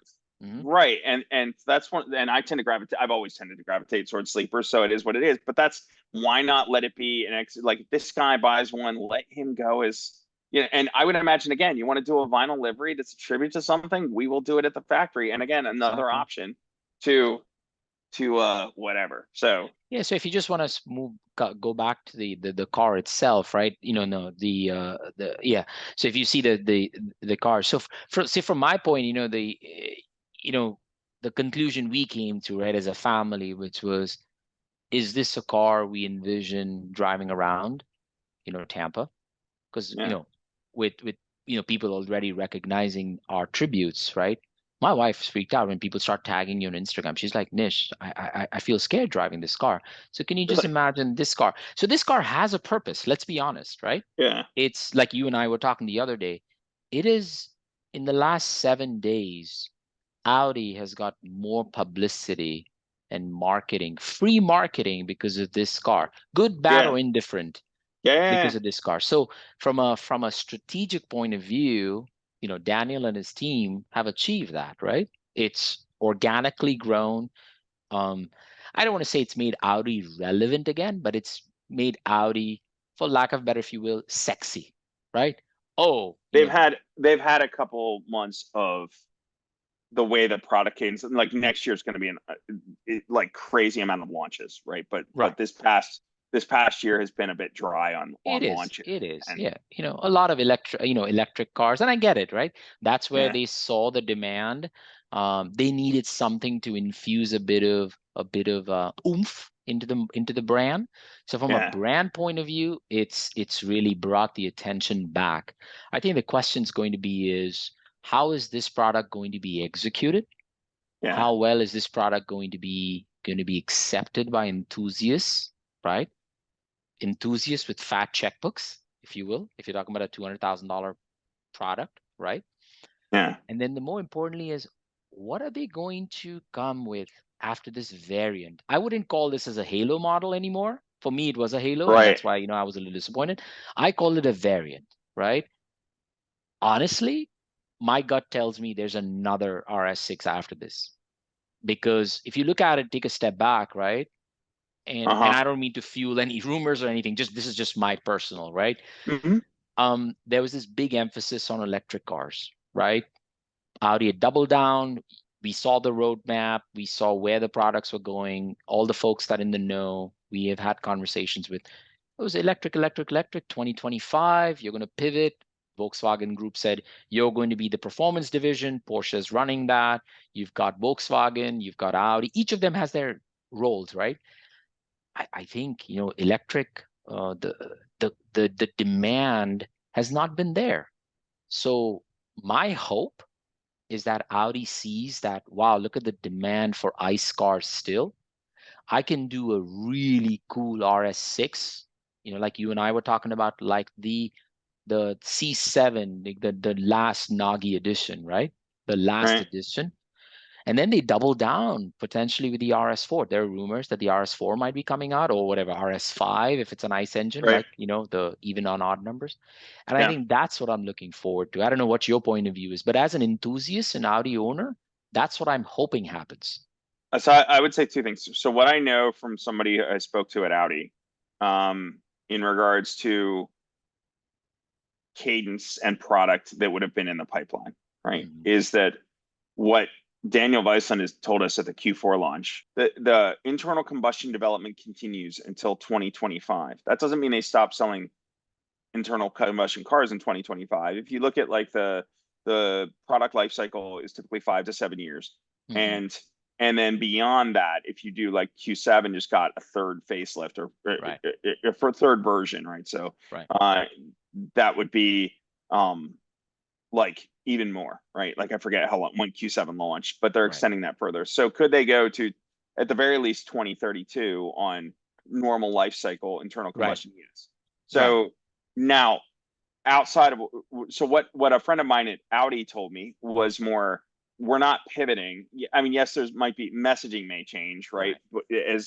As demand fluctuates for EVs in the market, but you don't turn on a dime with product development like that. So like the cars that are coming have been in There was always been a plan for internal combustion continuing on that long, just messaging was much more aggressively electric, where Right. maybe that's changing a bit. So it's the step away from what people at Audi have told me. Now reading in the press, and I've got a couple stories staged that are going to go across the blog soon on this, but I'll speak to it, which is it may be an evolution of MLB, but they're now calling it PPC, or like where PPE is premium platform electric development. So the Porsche Macan that they just showed, that's all electric, or the Audi Q6, or the next Audi A6 and variants. So there will be an RS6 e-tron, right? Like Right. an electric RS6. Will all be on PPE. There's also alongside it, and one of the challenges they have now devoting development money to giving you an RS6 GT with no sunroof, is that like a lot of that money gets spent on now developing two lines at once, right? Right. So you have the RS6 range, which will be electric, and then you have the RS7 range, 7 which will range. Yeah. be on what they call PPC, or premium platform consumption. And so that's where there will likely be a 7. At this point, it's probably safe to say everything's going to either be a sportback, or it's like sedan goes away, coupes go away, cabriolets go away. So it's sportback or Avant, or SUV, right? Q, Q derivatives, and we're not talking about those. So more than likely, there will be an RS7 Sportback and an RS7 Avant. And so will there be a next generation car? Yes. In fact, I think we've already seen test mules of it, Right. like spy photos out there. We have an Audi Club. We have a spy photographer source. He hasn't gotten shots of the car yet, but I've seen him out there on Instagram and some other magazines. They are testing the C9, A7, S7, RS7, whatever it Right. was. Right. Right. And so, but more than likely, what I've heard from, I've not heard directly from Audi, but when I speak about like journalists like George Cocker, who writes for Car Magazine, and I think in the US he might write for Motor Trend, maybe, I can't remember. But Cocker tends to be very well placed, and so what he hears is if it changes, it's not because the board members who he talks to didn't say it wouldn't happen. It's just because they make a production change, right? Right. But Right. what he has said is, I believe, I'd have to go back and look, but I'm fairly certain, if I remember correctly, is that it would be a probably a 29T derivative. So like the RS5 motor, which is Right. look, 40T and 29T are both Right. Porsche developed motors at this point. So it would be a 29T hybrid. So Right. still the similar power or more, because they can get more out of that motor. And of course, you have the hybrid augmentation to make it faster. So there will probably be an RS7 Avant hybrid. Now, if a V8 is what you want, or this car says goodbye, the RS6 GT says goodbye to the RS6, the ICE RS6, because Right. there will be an electric RS6. But like, will there be an RS7 Avant? Probably, but it's probably not going to be V8, and it's probably going to be a hybrid. So now you've got like probably just as fast in a straight line, but also probably heavy because you're carrying batteries and Batteries. Exactly. motors and other stuff. Right. So What, I mean, what? Yeah. What are you something's hearing coming. about the RS4? Though, do you think the 29T in the RS4 is going to make it? Yeah, look, I think 40T goes. This is purely conjecture for me and based on what I've read, Right. of like, not saying that it's going away, but based on what they're saying is coming. You know what I mean? I suspect they're going, as we wind down ICE, they're going to narrow down, just as they have on the smaller cars. Right. You know how you get like all these different 4-cylinder engines, diesel and whatever, right? Like Right. they narrow down the number of engines they offer, and I think the next to go is probably the 40T. 4OT. I'm guessing, purely guessing at this point. And Right. 29T is probably the go-to big dog engine, not counting like Lamborghini and Right. the Porsche 911 derivatives, but for like the PPC or MLB involved cars, that would be probably the big dog. But they can Yeah. get more power out of it too. So less weight in the nose, I guess. But now you've got, like I said, the hybrid drive. I wonder if they'll do a non-hybrid version, right? Like if they would do an RS7 hybrid, like whatever Just you want to call. nice. Yeah. Just a Yeah, combustion engine, right? right. Which may not be as fast as this RS6, right? Well, let's But not forget this is a mild hybrid. All our cars are sure, mild but hybrids. but that's different than what I'm talking Plug-in about is a hybrid. car that a car can run on pure Right. electric, like Right.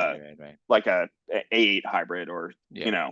mild Yeah. hybrid is a little bit different than that. Right. Um, Yeah. But like, anyway, you're probably right because if you look at even if you look at the similarity between Porsche and Audi Volkswagen, right? Porsche has said the 992.2 is going to be, some of the Hybrid. base are going to be hybrid, Yeah. right? So if you want to get your Carrera T's, you want to get your GTSs, you get them now, right? All right. Let me ask a philosophical question then. Sure. You're a Porsche guy too. So this is the weirdo thing that I don't think Porsche could ever sell successfully, but I would order, which is I a car that I miss very much in my past. I had an A4 R-Road that we built at Fortitude that was a project car, and so it had RS5 brakes and it had assorted suspension, but it was only a little 2 liter. It wasn't that fast, right? Right, And right, and so at Porsche, I look at the Boxster family, right? And I see the 718 Boxster. I see that 4 cylinder and I see that RS Spider. And to me, I would love an RS Spider with the 4 cylinder, like lightness.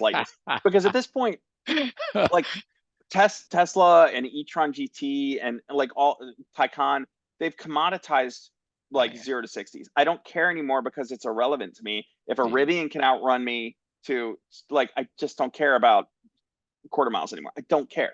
But right. a nice chassis that I can take Track. on a like go down to Tail of the Dragon or even just some back roads around here, it's invigorating. And a slow Sure. car fast is really kind of fun. And It so is fun. right, and that's where I wonder, like, I don't care if a 29T uh RS7 isn't as fast as a 29T RS7 hybrid, but Yeah, no, no. it would probably handle better because you're not carrying around all that extra weight. So like, Yeah, yeah, yeah. So let me. I'll respond to your comment because it's very good timing because I was just having this conversation with my brand specialist of Porsche, and I'll tell you why. But okay, talking about slow wagons and really cool wagons, did you see the Nagi A4 with the S4 Nagi seats on Bring a yeah, Trailer they for the talked about them. third time? Yeah, I I don't know what's, hey, I mean, it's a factory nugget. We just ran it as a find of the day on the blog today. So oh, did you? commercial for Okay. the blog. We're running Yeah. some really great content on the blog right now, and that's one that's already up there. So we do an Yeah. auction watch every week. I think Steve does. So like, Yeah, um, no, good. that's a good deal. But the question, I think somebody asked a relevant question on that Bring a Trailer listing. It What's says, that? why is this car exchanging hands every year? And it is an interesting question. But I know the original owner of the car when it was in Maryland, and it's a beautiful car. It's a factory Right. Nagi, B and early B8, early B8, and there's a A4 S line yep, prestige. Like it was ordered the highest spec you could order an A4 yep, on that gen yep. car. Yep, yep, Yeah. yep. And then it's got a lot of 8.5 upgrades. It's got KW suspension. Right. Talking about KW RS4 suspension, brakes. RS4 brakes. Talking about KW suspension, this car is going to be running KW V5s. I was wondering because the RS4 competition, those OEM are KW, KW and V5s. KW is partnered with Audi Yep, Sport on the RSQ e-tron. So like yep, the Rant just won the car, right? yep, yep. So they seem to be a development partner. So that I didn't hear that in the presentation. Like who was the OEM? I probably should have asked, but KW Yeah. makes sense. So if you see, so there are a couple of cues on that. So yes, the RS4 and the 5 Performance are running KW V5 because everybody's speculating, are these Bilsteins or are they somebody else, Ohlins? But if you the little telltale sign was the little box that some of the reviewers opened, and that's a KW box. If you see Okay. the hook, it is the way it is, Yeah. the because I put Bilsteins on my one of my P cars, my air cooled, and I went to the garage and I was looking at the KW ones and the all in ones and then the Bilsteins. I'm like, yeah, that's a KW, and then just the box, the way it opens is, Yeah. but I believe that's the V5s. But coming So back let's to, uh-huh. really quick, just to check it because we didn't cover this. KW coilovers on this versus air suspension. More aggressive rear diff is what I hear. Power is 70% power, the power is rear. bang on RS6 performance, right? It Same is numbers. same So, numbers. but more aggressive, much more aggressive chassis, from what I understand. Much more So aggressive chassis. Nobody's talked about the gearing. I haven't seen any of the reviews or anything says other gearings. It's a higher gearing, lower gearing, more torque, nothing. It's the yeah, same performance. What the what they've said is the limited slip, the LSD the has sport been diff is more aggressive. has been tweaked. And, and Yeah, what'll happen there, right? Like if it's more aggressively pushing that outer rear wheel, the car will like throttle on slide, oversteer more easily, slide right? Like exactly. so, if So you when want you to be a drift king, There you go. There you go. Yeah, You wanna push some stone chips on your little vinyl. Yes, you can go yeah, sideways a little bit in right. RS2 mode. Haven't seen the other thing. It's the details, right? So I don't know if you saw, but you know, there's screens galore, right, in this car, just like our RS6 is. But when you go to the RS1 and RS2 mode, it's a standard RS6. The image is not showing an RS6 GTO, right? No. So it's Oh, a you mean in the dash? the dash, yeah, it's all standard RS6. There's not Yeah. even the display says GTO. I wonder if did you ever notice like when I go into the app, like my Audi app, Uh-huh. and I see my car, it's silver, right? Like it's Standard. where if I go into my e-tron, we had a CM beige e-tron in our other car in the house, an e-tron. We had a Beautiful CM car, beige, yeah. and then we miled that up, and then we got a silver one. And in both cases, it's the car, right? It Like is the like the car. configurator matches the car. Right, So exactly. like, I guess that's where I'm like, it's a little detail, but it's like, man, I'm so proud to own that car. And then I go There you into my go. Audi, and See? it's like, right, There's and there's my trivia rates. It's silver. I'm it's like, am I silver, colorblind? and Yeah. and every Audi exclusive I think is that. And so I guess I would be curious if like this car when it comes into like the My Audi app, kind of like you're saying in the dashboard, is I it don't gonna be? know. I mean, this is pre-production, and sometimes like you know how like in the like all the car news gossip sites, like they'll Yeah. catch somebody will have like an image of the Right, right. MMI and they got a picture of the car from that. Maybe they did that. Maybe it's pre-production software, but like knowing that Maybe. our cars aren't blue, and yeah, you gotta wonder. Yeah, yeah, yeah. You wanna, and I'll come back to your Porsche question, but you know what Yeah. my pet peeve on this, if you zoom in on the left, look at the gap in the vinyl. Just look at that Oh, gap. around the body lines. Yeah, you know, or even Yeah. yeah, look at where the spoiler meets. Right, look at that. You can see. Yeah. I'm like, guys, you could have at least wrapped it around the edge, you know? You know what I mean? But that's where you almost want to leave like the wrapping to they're wrapping them in the factory. And here's the other cool thing about this car. It goes to uh uh like it goes down the normal production line for an Right, RS6, but then they move it over to the factory where they build R8s and e-tron right. GTs, Hmm. and that's where all the special stuff the carbon fiber Yep, panels and yep. the vinyl and everything else. But like, man, that's the other side of it. Like, I look at it and I go, man, that vinyl is probably a fair amount of cost in the production. Like, if I don't want it, like, could you just delete it? And Or is there an option to do a vinyl delete from factory? I don't think. I'm I sure think in these. Europe there is, but we ours are all heritage Yeah, spec, like white with the vinyl. Like if that's I kind of like that if I e-tron GT that came out recently that yeah that had the yeah. So I livery. was yeah. So I was talking to somebody just kind of looking back at sort of the production cycle. I know for a Yeah, fact. I'm sure you're aware, but because of the whole treasury issue, all Volkswagen products are sitting at the port. So I don't know how that impacts this car, but from what I hear from someone that I spoke to, these cars are being produced right now. So they're pulling them out of the production line, sending them over. And if I had to guess, I think these cars are just going to land, like in yeah, Jacksonville, or what's that port in Rhode Island, and or in LA, and yeah, the dealers will get a call and say, hey, you've got a car, or right. these cars were assigned.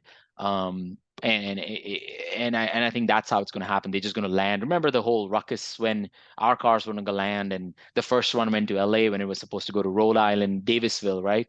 And then my car was supposed to arrive early, and then that whole Yeah. saga of the swap and everything. But I think that's what's going to happen. But the question is, so this car is going to be at 25. So it's got to be, if it's model year 25, means September, post September. So means these In cars will theory, be they have a little bit of wiggle room on that. right.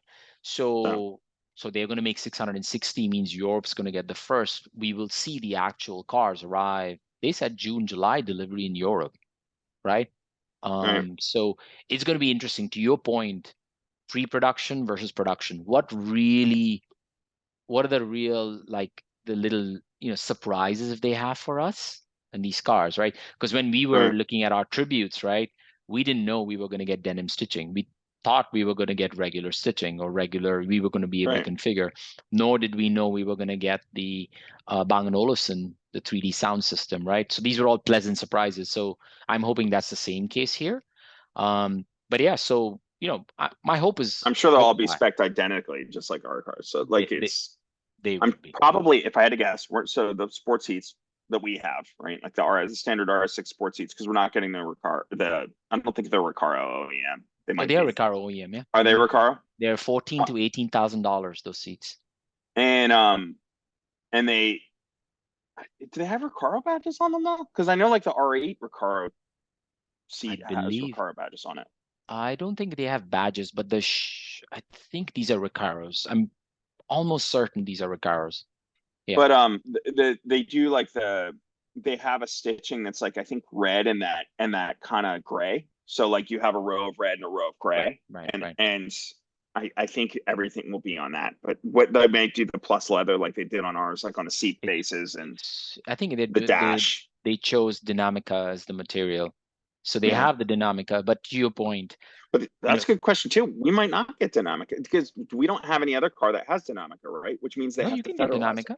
You can get Can you? On the performance, yeah. Dinamica is an Okay, option on the then never option mind. list. Yeah, Even AE, there are a couple of cars, the late RS6s before performance, you had a dynamic option when they increased the prices. Remember, they bumped up right. the prices. That was an option. So the question is going to be is what is that deviated stitching going to look like? Because I was looking at some pictures, and if there are some pictures actually in the release where they show the center console and the dashboard, and you've got one line of red and one line of what they call as copper.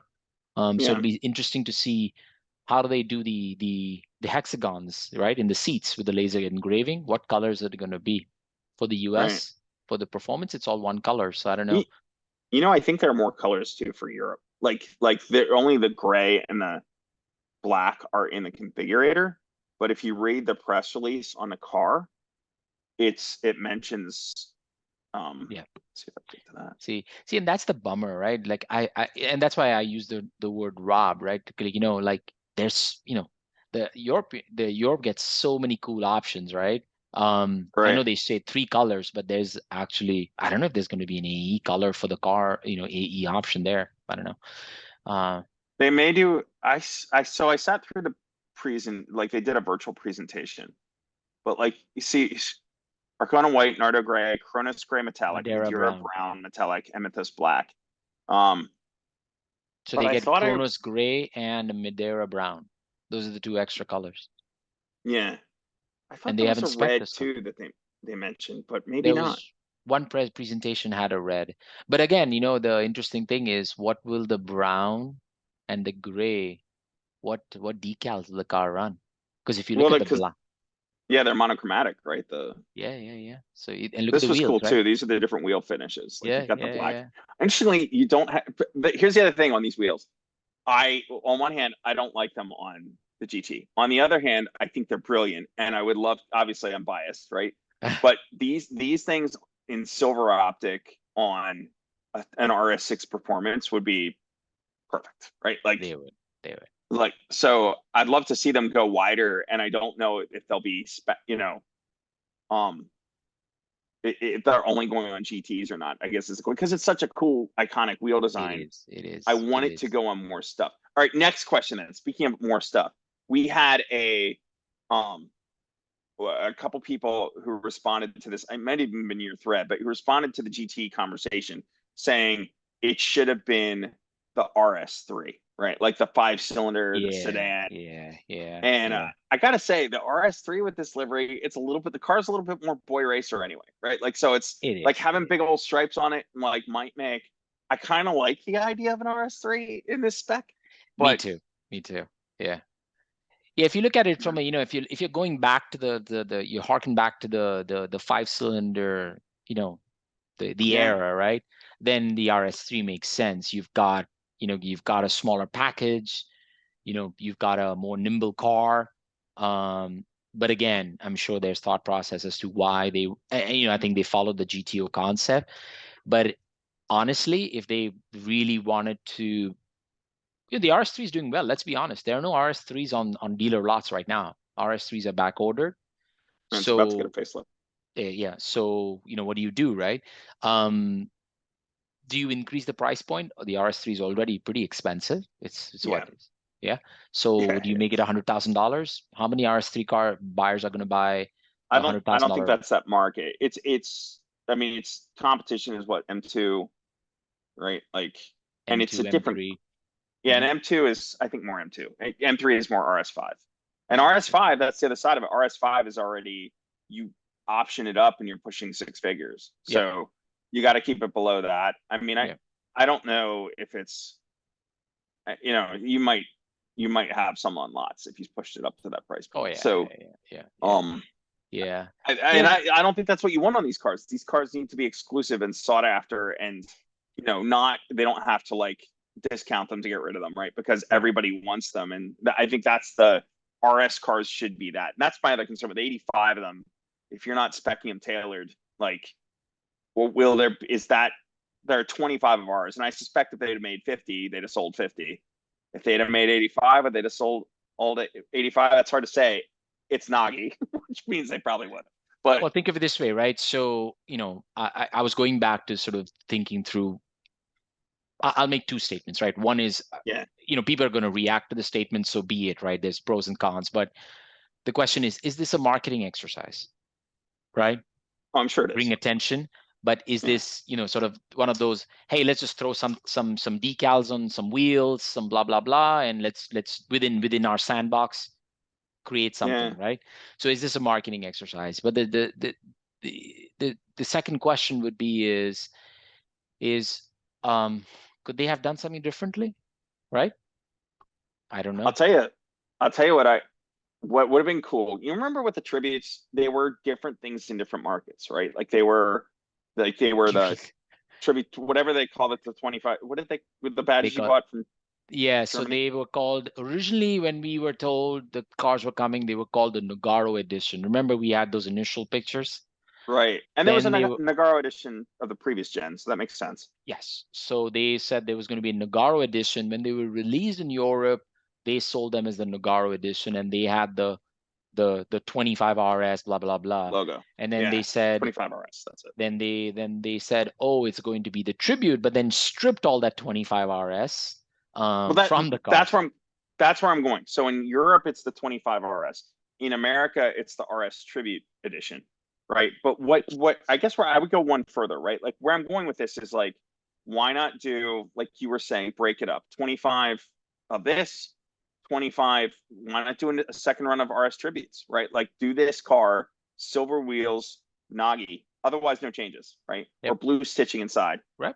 versus the tribute colors or the heritage colors, right? Right. And Right. and do like or and maybe a third spec that's you know like they have three specs in Germany. Why not allow America and maybe they could have and just America didn't bite. I don't know, but why not allow each market to kind of do their so it's this is the U.S. market car is the tribute and the Italian market Exactly. car is the Exactly. maybe a tribute to like Dindo Capello's Sure. B4 touring car or something Yeah. but like something that's market specific. That's Exactly. And that's my comment about the missed opportunity. So I've been thinking about why 85, right? I'm sure Daniel and his team have reasons why 85 are coming and were allocated, but it just makes you think how many dealers are in the US? Last time you, 330-ish. yeah, the three, yeah, So yeah, yeah. yeah, how So big is Magnus Society? Is that 85? exactly. I'm gonna guess yes. That's just a guess. But yeah. So But y- why not reward your better dealer? Like I get it. If the yeah, dealers that so are killing it or because you remember the food fight on the tributes, right? yeah, We have the list of the 25 that got it, right. 24 dealers got, and there was one corporate. Then they auctioned that car. Remember in the Audi auction. So now it is less of a food fight. You give each of the Magnet dealers a car, and you keep, you scratch my back, I scratch your back. Now the question is going to be is like the tribute again, going back to the timeline of 2020 when these cars came out. You remember when the cars started landing up, the first 5 or 6, actually I have a spreadsheet of the asking price. They were insane. The first one Yeah, sold 75 or 95 over sticker, right? And then, right. there were some lucky like us who, scored at MSRP because of our relationship, but a lot of the tributes sold over sticker, right? Yeah.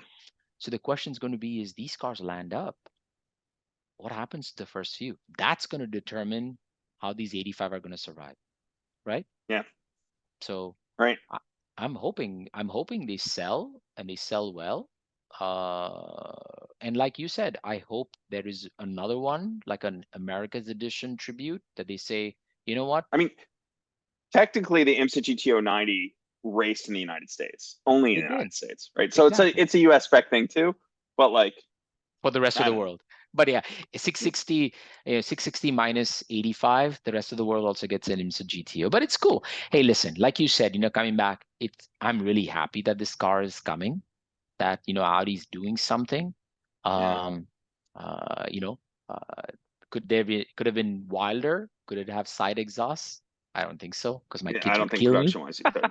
No, I don't think they could Yeah, from a development standpoint. yeah, yeah, It yeah. wouldn't be. That was But when my friends showed me the concept. I was like, that's a concept car. It's got the yeah, side draft exhaust, which is like DTM awesome, but wouldn't work yeah, yeah, yeah. So, in but in a nutshell, I'm looking forward to seeing this car in person. yeah. Um, our conclusion is, unfortunately, we're not in the market for this car. We respectfully have, declined getting this car. We love our Tribute, to be honest with you. Our kids love it. My wife loves it. It's like, to your point, it's understated, but it's also got that specialness about it, right? Um, Yeah. and so yeah, I may wait and get one on the used market. We'll see. there you go, there you go. But Yeah, yeah. I We'll see wasn't a where the player on the first one, first There time you around. go. So You never know, though. You never know the way the market is. It might hit, a certain demographic really well, and these things are going to fly off the dealer lots. yeah. Dealers already, some of them are raring to go in terms of selling their allocations, which is interesting. And they in public forums. Most dealers that I've talked to, at least the ones that I know who sell at MSRP, are still waiting for more details and have lists, have 3, 4, 5, 6 deep in terms of customers Well, who are wanting these cars. yeah. So I hope they sell everyone, and I think likely, you figure if let's say every Magnus Society dealer got one, I'm sure they'll probably find they've got each of these dealers has a customer who probably can play at that level and has enough love for the brand and its heritage that they're in. Yeah. Um, The question is going to be is, how many of these are you going to see on the street yeah, versus parking lot Peters bringing for their cars and coffee, or just going straight to collections, right? yeah. I Um, don't know. I mean, you look at the tributes. I bet half of them are dailied. So oh yeah. would Hey, would this get dailied? hey, we daily our tribute. You've seen it. Yeah, There's yeah. a Same. there's a the other day someone asked us to fill an application, says, "Oh, RS6 tribute," and said, "What are the mods?" I said, cereal crumbs, cart seats, and a few other things, and Dude, they laughed. no joke. When I got mine, it had like the divots from the baby seat. So they've gone away since because I don't have a baby that I cart around. Yeah, But they yeah, do yeah. have mine has a little bit of scratching from until I laid into my daughter who had like some sharp keychain on her backpack which come over to school. I'm like, what is this? And I noticed it in my wife's car first, and I was like, what did you do to the back seat? And then I got my car, and I was like, damn it! Oh yeah. The same thing. Yeah. But Funny story about tribute. So we use it to drop our kids to school, to car line, and it's got soft close, right? yeah, And the kids, you open the door when our kids get out and they slam the door, right? yeah. The soft close mechanism broke, right? Oh, So under warranty, we got to replace, and Audi Tampa did a phenomenal job of just taking care of everything. So now when we take the car to drop our kids, as soon as they open the door, our kids are like, "Don't touch it. I'll close it. Don't worry about it. I got it." that's great. Yeah. So, but they've grown up. They've grown up with these cars. And to your point, Yeah, your original point that we started discussing is, it's the practicality of these cars. These cars yeah. do everything, right? Nish, and this car will be that and more with stripes, and it's going to be so bold. But like that is something that like I get stopped in my driveway, I get stopped in parking lots, I go to Cars and Coffee, and people are stopping and taking photographs of it. I have people who stop and are like, I know exactly what it is. Tell me your story. How'd you get it? Right? Hey, Like it's got such a presence, and Although what's funny is the wrong color. I want to say wrong color. I have a friend who has a Daytona gray one, and it's total sleeper, right? It looks great. Ouch, ouch, ouch. That friend I better mean, not hear this, but okay. Daytona gray with optics, silver optics, to me is a very classy choice. It So, is, and I it would is. probably go if I were ordering one new, I might go Goodwood or something. But like, what when I first get mine, it's on the West Coast, and I pick it up and drive it to Monterey Car Week, right? And I'm driving around Monterey I Car Week in this remember. thing, and I'm a superstar in it, which is awesome. I mean, there's no better delivery day Look than at taking you, that thing to Monterey Car Week. George. Right, right. But I park it. So I got. I'm gonna be the least sympathetic. People are not gonna sympathize with me anyway. I had a pass for the Quail, which is this very exclusive Oh, event at Monterey. But I didn't have a parking pass, and so I was like, all right, well, I forget what is it RM Sotheby's? Like somebody's got whatever auction is on the Quail grounds. uh-huh. I was like, I'm just gonna go stash it in their lot, and that's not a bad hike then Right, right. into the Quail. So I rather than take the bus. So I go into the Quail early morning, and a lot of tenants like, yo, you here for the I can't remember, it was like Haggerty or whatever event. I was like, Right, yeah, right, right. that's what I'm here for. And so he just puts me in the lot, and because I'm there so early, it's like the first, I had a press pass to get in early. Um, it's the first car in the lot, There you go. not in the you rolled up in the Sultan of Brunei's Right, right, Ferrari right, right, right. wagon, but Right. like in the main lot. And I walk back, and the guy goes, and this is like hours later, so I'm sure I'm he knows what's up then at that point, like that I lied to get into his lot. And I walk up, and he's like, "Yo," and I think he's gonna give me hell about being parked there all day. And he goes, "This your car?" And I said, "Yeah." He goes, "What the hell's up with it?" And I go, "What do you mean?" And he goes, "I got guys in McLarens and Lamborghinis and whatever else pulling in, stopping, taking photos of your car. Yep, It's a yep, station wagon, right?" yep. And I go, "Yeah, what's a special?" And he goes, edition. He goes, 1 of 25. And I go, "So you knew?" And he goes, "Well, the guy in the McLaren told me all about it." But There like, you go. right, so great. But I go, there's a Daytona gray one right there, man. He goes, "Nobody looked twice at it." Right? But you see that, but if you remember though, the press car was Daytona gray with the Yeah. cognac interior silver optics, right? It's And to your really point, handsome. It's a sleeper. it's a beautiful looking car. And that's the beauty of these cars, right? So, you and I know so many are of co-owners and everybody's modified their cars. And at Northeast Treffen, right? There were like what, 40, 40 plus cars, right? And each of them was different, right? Yeah. But to your point, Nagi is just again, it's personal view, right? Yeah. It's just special because of the history, right? The RS2, and then like my wife uses the car, and people are like, hey, I've never seen a car this color. Like just 2 days ago, the guy's like, hey, I saw your car like the first RS6 3 years ago, but I haven't seen the same color ever, right? So is that a wrap? And I'm like, no, that's the car. Yes, it's Yeah. wrapped with PPF, and it's just such a fun car, right? And it brings such joy. And then when you look at, I love blue cars, right? So it's a little subjective, but to your point, if it's that those kind of cars, if you know, Yeah. Well, right? like, dude, literally before I left that lot attendant, like, cause I'm getting ready to, like, as I'm chatting with him quickly, he goes, "If you'd have told me what it was, I'd have put you in." Like, there's when you first roll up an RM, I think it's RM, it's there at Quail. There's this line of just a couple spots that they have where the big dogs come in, and literally, I've seen F-55s there. I've seen literally a Sultan of Brunei Ferrari station wagon in that spot. And he's like, "I'd have put it in there, right? Like, if There you'd you have go. just told me, right?" And like, right, but that's what other wagon are you gonna other than that Sultan Brunei Ferrari, right? Are you gonna be able to roll in and have That that kind of response? that's the thing. And then Hopefully this one. hopefully this one, right? I think it'll I'm hopeful that this thing, is going to be like bonkers when you see it in person. I think Yeah, it has it what I'm really excited to see is when, one of our friends gets this car and they take the decals off, right? yeah, And see what the real lines, because I think a lot of the lines, especially the front splitter, look at that, right? You've got the decals, the red and the yeah, black. Um, I think if you take that off, if it's white underneath or if it's carbon fiber, I think it's gonna look so much better. You know what I mean? yeah, Um, yeah. And even the rear, yeah, I know you don't like the rear wing, but with if you see the back, if it's If I white, saw it monochromatic, I'd probably like it better. yeah. So I think the car's gonna, the one thing that's gonna, is gonna strike out is it's gonna have ambers Oh, in the yeah. US. Well, but I mean, everybody, right? Like for those, but those who know and those who care, just buy Euro market ones and install them anyway. Yeah, they're So, they're like they're like your kid's inheritance, like, well, it's more things to complain about if we ever talk to Pete Buttigieg, right? Like, there you go. gotta Buy get rid of ambers. the dampers.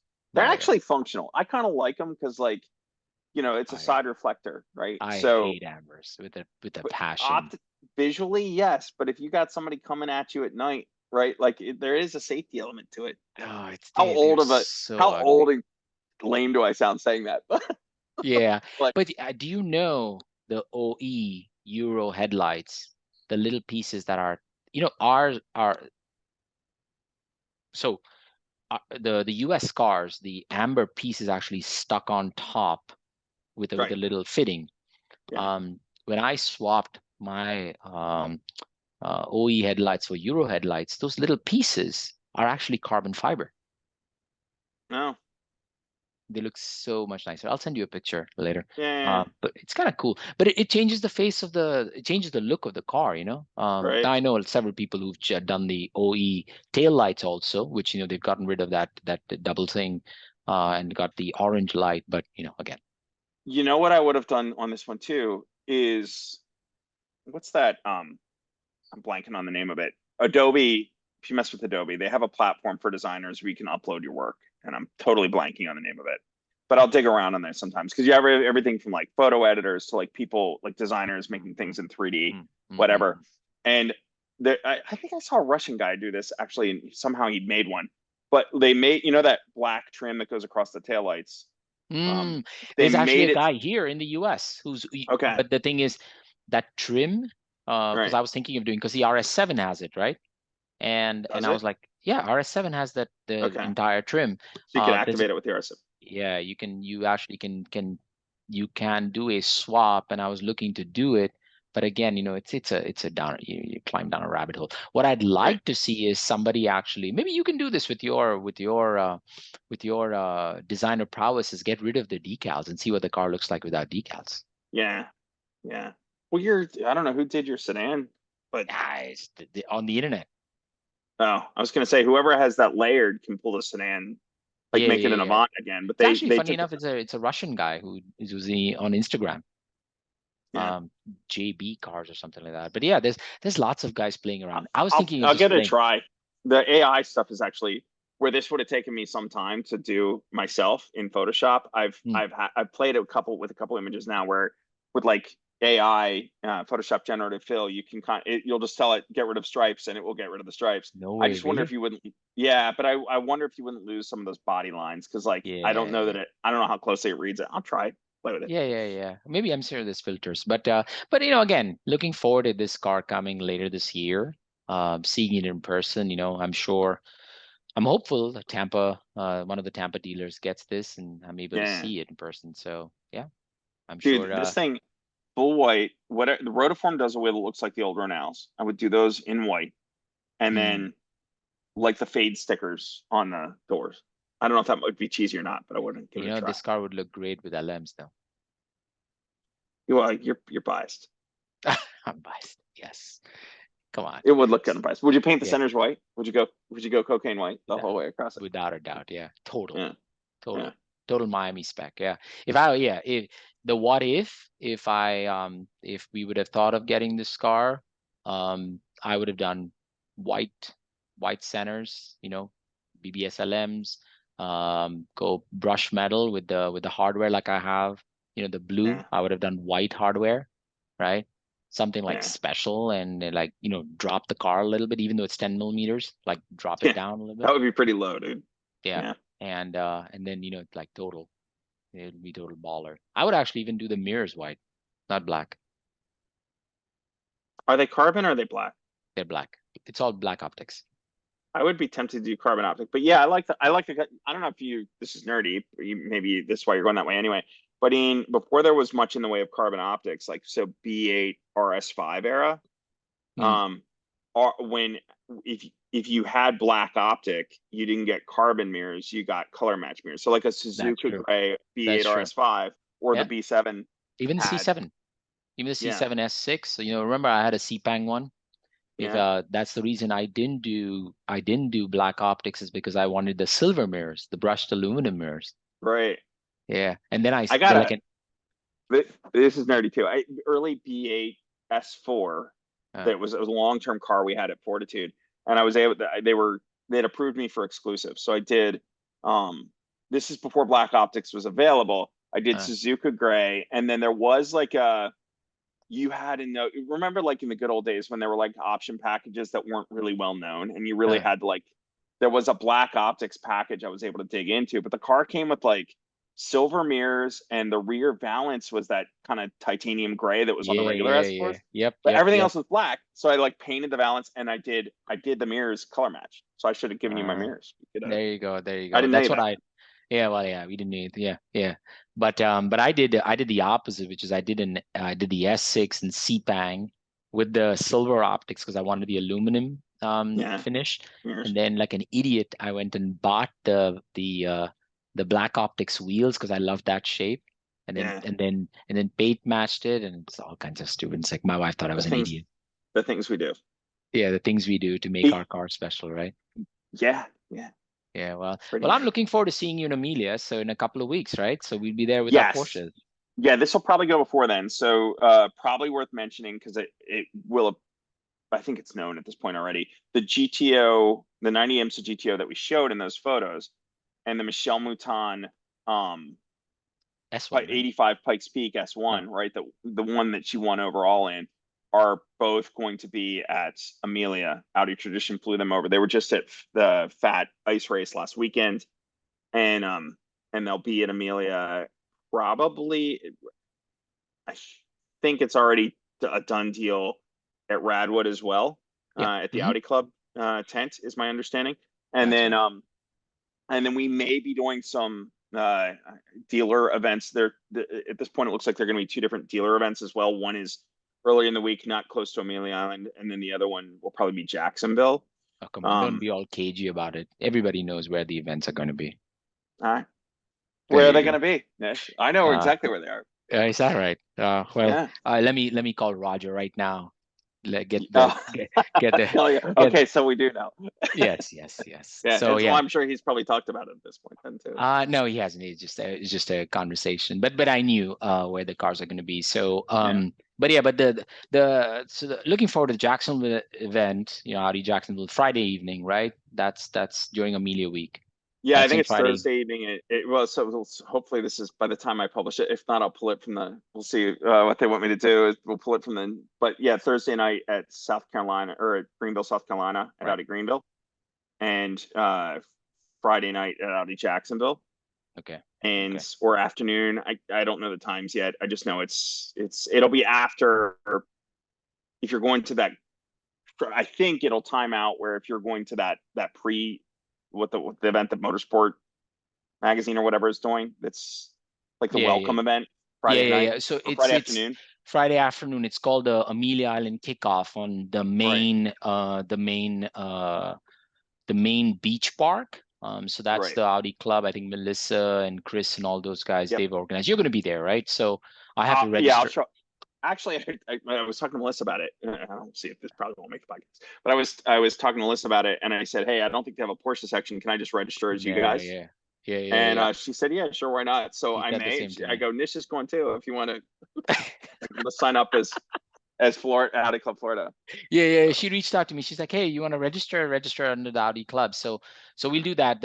I might be late because I might be. We're doing the Eight Flags tour in the morning because right. our Spicy Beetles in the Sunday show. So Tara and I will do that, and then we'll drive over. And then it's going to be a fun Amelia. Actually, I'm looking forward to it. This Cars and Caffeine, and then Radwood. So if you're a Porsche nut, the Lamar Racing Mobile One GT1 is going to be there. So Yeah. Art and Art was telling me that car is going to be there. So and And then the GTO and the Pikes Peak will be there as well. yep, yep, yep. And It's then going it's to be a good. Concours on Sunday. And no, Um, then you've got the hangar event in the afternoon, which is at the airport. Right. A whole bunch of cool cars are going to be there. Friend of mine is actually bringing in the Volkswagen family a Lamborghini Countach, a triple white, Very the cool. Miami spec. Then you have the Concours, and this year the Amelia is going to be really cool because they've got the supercar category, and they are allowing peasants like us, with our spicy Beetles in there. So Yeah, I'm not. I haven't been invited to that. That's all you with your, what is it, GT2? What is the yeah, it's 993? 993. Yeah, Yeah, mine's just a Carrera 2 there you go. driver. We're So we're all, we're all car nuts. Doesn't matter, right? What do you have? yeah. I'm registered for Radwood with plebes. So I registered late. I was too late to get royalty. But Well, I'll be in you that one want somewhere. you want my cars and caffeine? You can have it. Nah, because I think they're picky about what gets in there, and I already got turned down for it. I don't want to piss anybody off. I got wait when I registered for that, I got waitlisted. It's just a career too, right? Like there's nothing particularly special about it. And so, I mean, I don't want to sound like an idiot, right? Like a Oh, 964 Career 2 is a very it's desirable very car, but nice. Come on. in the world of Amelia Island and them, picking and like whatever goes in. I got waitlisted and then I got a no. So like I don't really want to go in. You know what I mean? Like I don't want to Yeah. everybody like, oh, it's weird that you came in because no no no. Like I don't want to crash the party. If I'm not invited in, I don't care to go in. No. Well, if Um, you change your mind, you can have my pass. So Thank you. I appreciate it very much. no worries, no worries. Or by the time this thing gets published, if anybody needs my cars and caffeine pass, hit me up. I'm just kidding. Yeah. You might want to check in with them. I don't know. Like I said, I was waitlisted. I've since been told no, but they may have a wait list that like they probably want to keep spots full. I don't know. Yeah. No, I was thinking your Porsche because there's going to be the big Porsche display, right? So Right. they park the Porsches right by the Porsche. So last year I was able to meet with, and I didn't, because being new to the Porsche community, I didn't know who all these celebrities were, and they were Yeah. taking pictures of the car. So it was kind of cool to meet. But yeah, Yeah. Amelia's Amelia. But looking forward to hanging out with you and the rest of the Audi crew. Always been an Audi guy, so yeah, it's all part of the same Yeah. family, right? It's dude, Amelia. So here's the other thing with Amelia. I don't want to make this podcast about Amelia, but like amazing. It's not quite Monterey as far as stature or vast Right, events that you right, can't right, possibly hit everything, right. but it's filling out as a weekend pretty thoroughly. Like we're gonna have the Friday night the Jacksonville Audi Jacksonville event that actually hasn't been promoted yet, so I don't even think anybody's aware of that one. And Mhm. then obviously Friday also the welcome thing up in Amelia Island. Jacksonville, by the way, Florida is probably 45 minutes, beautiful Yep, coastal drive yep, yep, south yep. of Amelia Island. And then once you get in Amelia Island, you've got a couple events all weekend. For me, coming from the Northeast, I've got a local buddy who is a 911 owner. He's got a like kind of an outlawed out early 70s car. And he and I are going to do the Amtrak Auto Train with old cars. So like I really do not have no want or desire to drive my 964 to Florida, either put the miles on or lose hearing from being in the car that long. But but the Amtrak Auto Train, man, I'm going to go down and we'll see. I've heard bad stories, but my buddy Pete and a couple other guys who went last year had no issues. A smaller car, less things to hit, I guess. And Yeah, and so we're gonna put it on the train and wing it and see how it goes. And there you go. like I think that's the way to do. Like I don't want to drive an old car that far. I'd be afraid of breakdown or whatever else. And like we're a Yeah, northeaster and to get out of the Dodge. I mean, it hasn't been that cold up here, but still to get out of Dodge and go to the warmth and whatever, it's totally easier than buying a car there in you go. California and trying to go to Monterey. So, There you go. There you go. Well, I'll leave you with one thought, George, because I gotta go take care okay. of my kiddos. But Yeah. how many people do you think are going to take the RS6 GT and put additional decals like the one on the IMSA GT or the Goodyear, the Recaro, the Shell? Get the How many get, people do I think will modify it, or how many people do I think will take get the the Euro RS6 parts? GT and Yeah. put additional decals, right? Like Oh, the Goodyear, additional decals. like right on the picture on the screen there. Yeah. I don't know. You think many people do that? I I don't think, think. yeah. I think if you want to complete, like if you look at the decal of What if your the tires are IMSA, Michelin's? What if you don't want to put good years on it? you're going to get only Continental, the Continental Yeah, Contact that's right. Sevens. That's I what forgot they. that That's what name. they. Yeah. So So do you people are put a gonna bitch Continental and logo moan. on it, or do you put a Goodyear logo? I don't know. I don't know. People be sure, oh, Michelin, Michelin 4Ss. Of course, they're the best tires, but people bitch and moan about. I don't know how Continentals are going to do on these cars, but supposedly they've been designed just for this car. Oh, I'm sure they'll do fine. I tend to prefer Michelin too, but whatever. I know they develop Right. at the factory level. It's a factory tire Yeah, replacement. I yeah, don't know. yeah, yeah. Um, I'm waiting for Ray to paint his aero discs white on his Voodoo car. I'm just kidding. I don't think he's going yeah, to do well, that with it. actually, his wheels painted white on this car would look pretty Would look pretty nice. GTO-ish. Would Yeah, look nice, but he'll need aero discs on all four, which I'm sure Brighton Forged or Vassen or would be happy to hey. do it. Yeah, Yeah. yeah, yeah. I'm sure. I'm sure. Or just call Rotiform to do it for you. Did you see? I don't want to give a commercial for a company that but I'll show you anyway because Can you imagine cleaning those HRE wheels right there that were on the cover? I already struggle with um, my LMs. Oh, look at that. would you put those on it? I don't know. The I wouldn't put problem is I wouldn't put the those. pro. I wouldn't put those on my 993 though. Yeah, yeah. But here's the problem. If we're gonna be super nerdy, this is the spider web design that is. We're looking at HRE's wheels, by the way. For anyone who want to pull up HRE's website, it's like the all new vintage GT series. The spider web look is from Lancia, right? So it's kind of Hmm. brand incorrect on these Audis, but still cool as hell, right? Like, but just branding. Like it's like the Avises. They're cool as hell, but they're kind of slightly off. I don't know what five spoke uh, turbofans would be from. I think that's just them doing something. These BBS turbofans, where it shows the mesh, Audi did do those in the rally era, and then a different newer BBS style turbofan. But that's a wheel. That's not like a fan on like in the old days. This is The the actual wheel. That's the actual wheel. So part of me also wonders how heavy it is to Yeah, I was like. just thinking, like, how heavy would those be? Look at the Mercedes, the black one. That's like full disc. Yeah, Maybach or no, that's like an S class. Yeah, an S class. Yeah, Um, S63 AMG. yeah, I mean it's cool looking though, right? Like It is. It there is is part of me straight like if you want baller. to go Trans Am look, like that's pretty close. I wish they did a flat fronted one to look more like the GTO one, Yeah. but it It looks nice on the six and the Audi, but not on the Porsches. The next one, the new 3RS versus the old GT2, yeah. just doesn't go. It looks like an RWB, but even they've taken a mishmash of a GT2 and an RWB and a Carrera RS. That there again, if they done on a flat like a legit turbofan, like without texturing on it, you could It would do be like nice. what with white, like a Martini, like a tribute to the Martini Right. 935. Right. Um, Right. yeah, But hey, at least they're being creative, no? Because yeah, in this day and age, if you see the wheel companies, right, there's so many wheel companies to start with, right? yeah. Like they all look the same. No, agreed. And there are so many ugly wheels out there, Nish.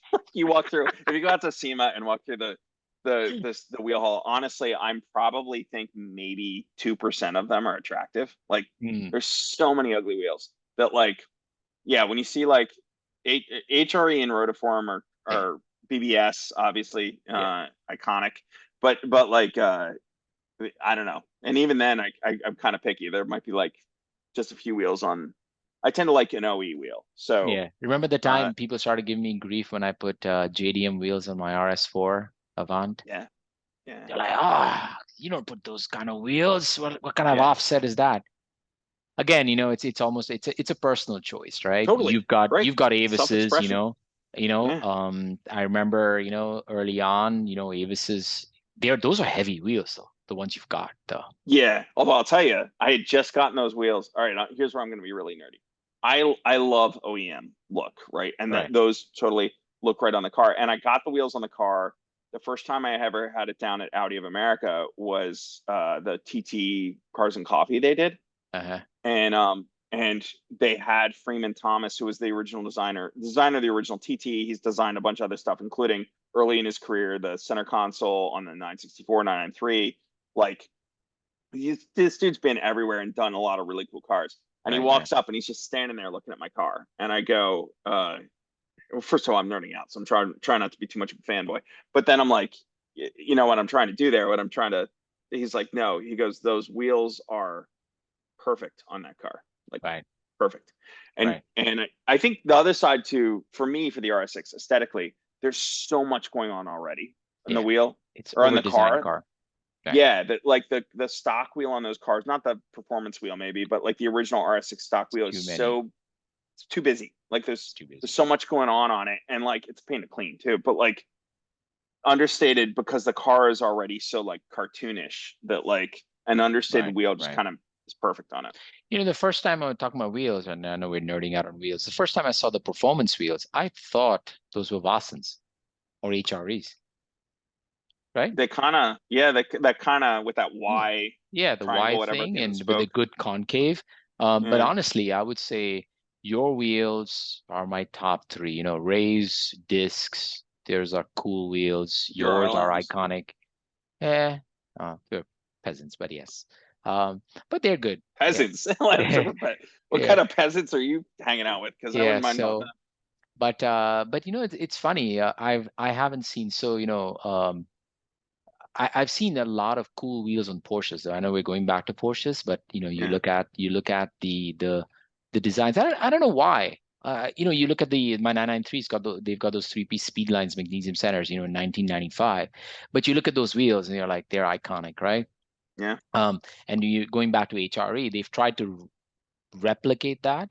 And I think they're almost there. I think it needs a little more. But the problem is for custom wheels, they're going to charge you an arm and a leg, 20 grand yeah. plus. It's I don't stupid. know. Yeah, I'm Yeah, not. something like I've that. never bought a set of HREs, unfortunately. But Yeah. I also miss. I'll leave it at this. I know you had to go. But No, no, like I no. Go, go, missed. go. Don't worry about it. I I can hear my missed the kids already having era. dinner.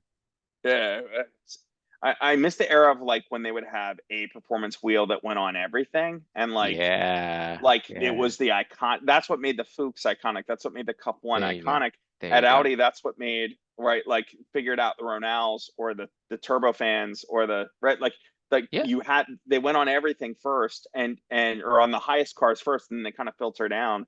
Right, And like right, right. nowadays, even Porsche doesn't do that, right? The turbo gets one wheel, the GTS gets a different wheel, the Exactly. like the Exactly. So GT3 that's gets yeah, people know it's the turbo twist or the magnesium, right, for the GT. You get the special wheels, and to your point, it's gone back all the way to the 90s, right? The speed lines. You right, had the light turbo twist for the 996, 997, right? These are iconic wheels, right? You yeah, look at speed lines, just the offsets are different, but the Carrera RS and the yeah. GT both Dude, the ran Cup magnesium centers with different offsets. 964 with Cup One is like, Cup. Exactly. Look at the do you cup want ones, Cup right? One? Do you want Cup One in There 16? you Do you want go. Cup One in 18 as a You want, two piece? do you want cup Do you want ones it in right there? Cup magnesium? one. Right, right. There It you was go. on You want everything. magnesium, exactly. Porsche Yeah, Porsche could not sell cars today. I mean, granted, they weren't selling cars that great in the 964 era too, right, but right, like right. it was so subdued that like that would there's no way that would be successful in the market today. But like I love them for it, right? Like I love how subtle it was because you Yeah. had to know. Yeah, no, it's so funny talking about cup ones. I almost bought you're a 964 guy. One of my holy grail cars is a 964 RS Maritime Blue, right? Oh, dude, total So unicorn for me. yeah. Total. So now I just made me acquiring one even more difficult now when people hear this, it's like, oh, this guy wants to buy it. We're gonna charge him more. We'll just mark it But up. yeah, yeah, yeah. But found a great car, right? And showed her to Tara. She's like, yeah, it's all right. I'm like, come on, it's a 964 RS in maritime blue. But you peel the layers of the onion and seats, pole positions, Yeah, reps, really. not original. Yeah, but looked legit. Legit, right? Although a lot of people make, including Ricardo, still makes pole positions. But the other They thing do.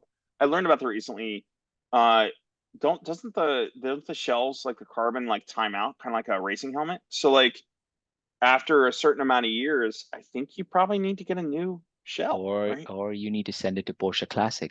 Ask me how I know. Yeah. Well, every time I've seen people who make replicas and like, yeah, I don't want to, again, Recaro still makes them and they're Right, all right, right. FIA homologated, whatever. But like, that's one of the things you ask. Like, if you see a replica company, is like, yo, are these TOT approved? Are they FIA Yeah, yeah, approved? you Like, got to be no, they're careful. not. So Yeah, like they might be exactly. great in a wreck, but the other thing I learned about those seats, I'm sorry, we've gone down a rabbit hole now. But the other thing I learned about the seats is because like obviously it's in the 964 world, those pole positions were like the Carrera S had them, everybody wants them, right? Yeah, And I exactly. wanted to get a set of pole positions for my car, and then I was talking to one of the guys from PCA who comes and does a lot of. He's a dealer and he does a lot of like tech tactics. He still do valuation seminars and whatever. Nate something or other, I believe his name is, and he was telling me, he's like, dude, I have pole positions in the 964 ones, and they're terrible. And it's not because They're they're very one. uncomfortable. Well, yeah, he goes, you got to be pretty narrow to fit. And I even Yep. sat in the Fat Boy one at SEMA, and I was like, oh, I think this Fat might boy. be a little tight. But Yeah, but on top of that, like he goes, here's where what they don't tell you beyond if you fit great and they're awesome bolstering and whatever. But then the other thing is, he goes, I can't even get my backpack in the back seat anymore. Like they don't fold forward. There's no room around them because they're wide at the top. And so like you have to be so committed to loving those seats because you lose that entire space behind entire thing. the seats. Exactly. So if you had to see, and I know we're gonna come a deep Yeah, rabbit this hole, won't but make this. Yeah, yeah, right. But the two most popular seats and most sought after seats in Porsche are the 993 Sport buckets. And if you can get your hands on a Sport bucket carbon buckets, which in a couple of weeks you will see in which Amelia and my car, which fold forward, right? which fold forward, but they have full carbon and DOT certified. And then the second most popular seat in the new era, in the water cooled era, is the 997 buckets that also recline. Yeah, Especially for those reasons, is you can actually, there's some functionality on the rear. right. So coming back to seats, if you're looking for an Audi, what are your holy grail seats? That's why people are constantly searching for the Recaro wingbacks. There's actually wingback groups. Now, interestingly, is the B7 wingbacks. What people don't know is the B7 wingbacks are also the RS3 wingbacks and the S3 wingbacks. And if you don't care about the stamping of the Audi stamp on it, it is the Volkswagen R Yeah, wingbacks. They're the same, yeah, right, right. right? Or So Recaro will sell you that same product as exactly. well. So when I was thinking of buying a B7 RS4 convertible, I almost had bought a set of wingbacks that recline, that Right. have that little reclining thing. So there's so many things to do. But yeah, Yeah, that's yeah, yeah. Audi for you. I dig those seats that are in the. Of course, they only fit TT and R8, but the Recaro that's in those cars, Yeah, the Mark II R8 or the Mark III TT, gets yeah, this kind of very subtle. That stuff pops yeah, up once in a while on like German yeah. eBay, and I'm so So tempted. so open-ended question for you. If you had to buy an Audi from the last 10 years, what would you buy? For what purpose? Top three To Audis. daily, to daily, to Doesn't matter. collect, to Yeah. So top three Audis. You want me to start? yeah, go. Okay. 2012 R8 GT. Yeah, yeah. Manual swapped one. I would Manual do, swap. but yes. With So what's his name? I Samoa, forget. Yeah. The that Samoa Samoa guy. car Yeah. that went across Spring and Trailer, like that Yeah, was yeah, perfect yeah. spec. He's got two Yeah. of them. He's got two Does more he? sitting. Yeah, he does I a can't believe I'm on one hand, it wanted to go to 220 and it didn't sell. I'm amazed they let him put the what do you call it when you have base prime? My brain not working tonight. When reserve. you do the yeah, I'm amazed they let him put the reserve that high on that car. But Oh yeah. But yeah, I would maybe he do. sells a lot of cars. Yeah. Oh I'm yeah, it sure. was totally.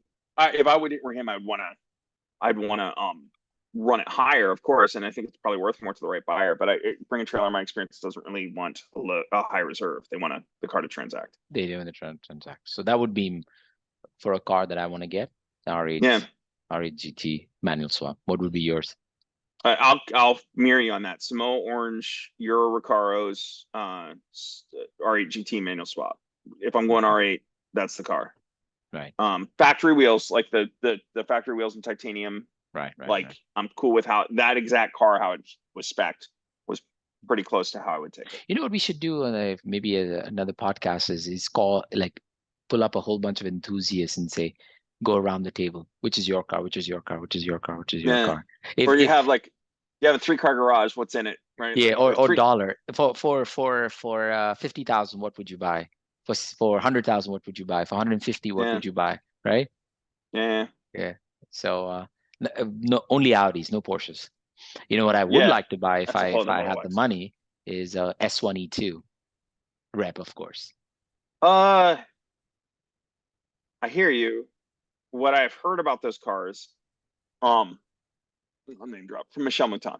But what I heard, Oh, what I heard about those cars is that they're really skittish to drive. They're hmm so batshit crazy that that's one of the reasons you look at the Pikes Peak car that ran. She won in '85, and that's basically an S1, right? Like it's not the E2 with all the crazy aero aero, and everything.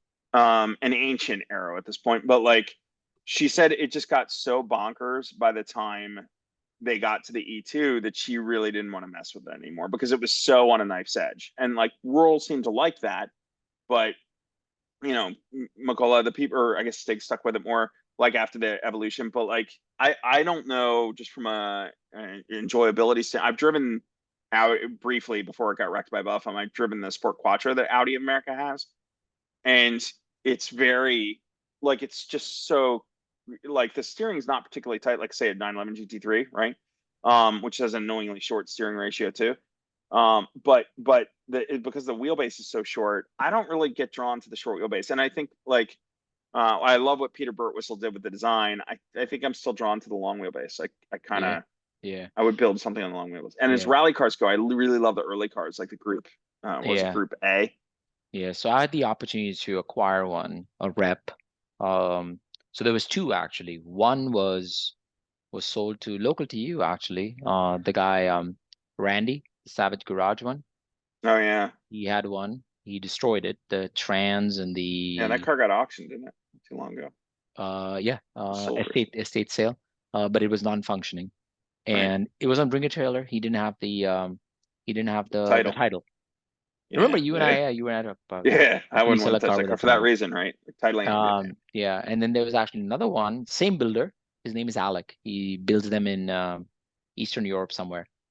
Um, he was driving it around Cars and Coffee up in Connecticut and everything. It Different, might be different car. There's an I'm yeah, different car, two different AI. cars. Yeah, and that one's real. I think the S22. So no, you're talking about the AI design guy. What's his name? He owns a whole bunch of cars. I forget his name. Brent. You're talking about Brent. Brent has a real one. Right. Yeah. So he took what's his name? The Rotoform guys, RS B5 RS4. Okay. Who's the Oh, guy? he's the one who he bought Brian's RS4 and turned it Brian's into an RS4 and converted all all road. road. We Yes. featured it in the magazine. Yeah. Yes, yes. That's Brent. So he's got We featured a that car twice in the. We featured it when it was Brian's, and we featured it when it was there you redone. go. There you go. He's got a crazy collection. He does a like wacky stuff and he's like unlimited checkbook with AI. Yeah. So he's done that. He's got a Lexus LFA. He's got a couple of other cool cars, the Peugeot 205. He's picking up all the Group B cars. Right. Um, and then he's got an RS2 also. He's part of the RS2 community, our WhatsApp chat. So that's how I know him. I want to buy an Evo 2, 190E.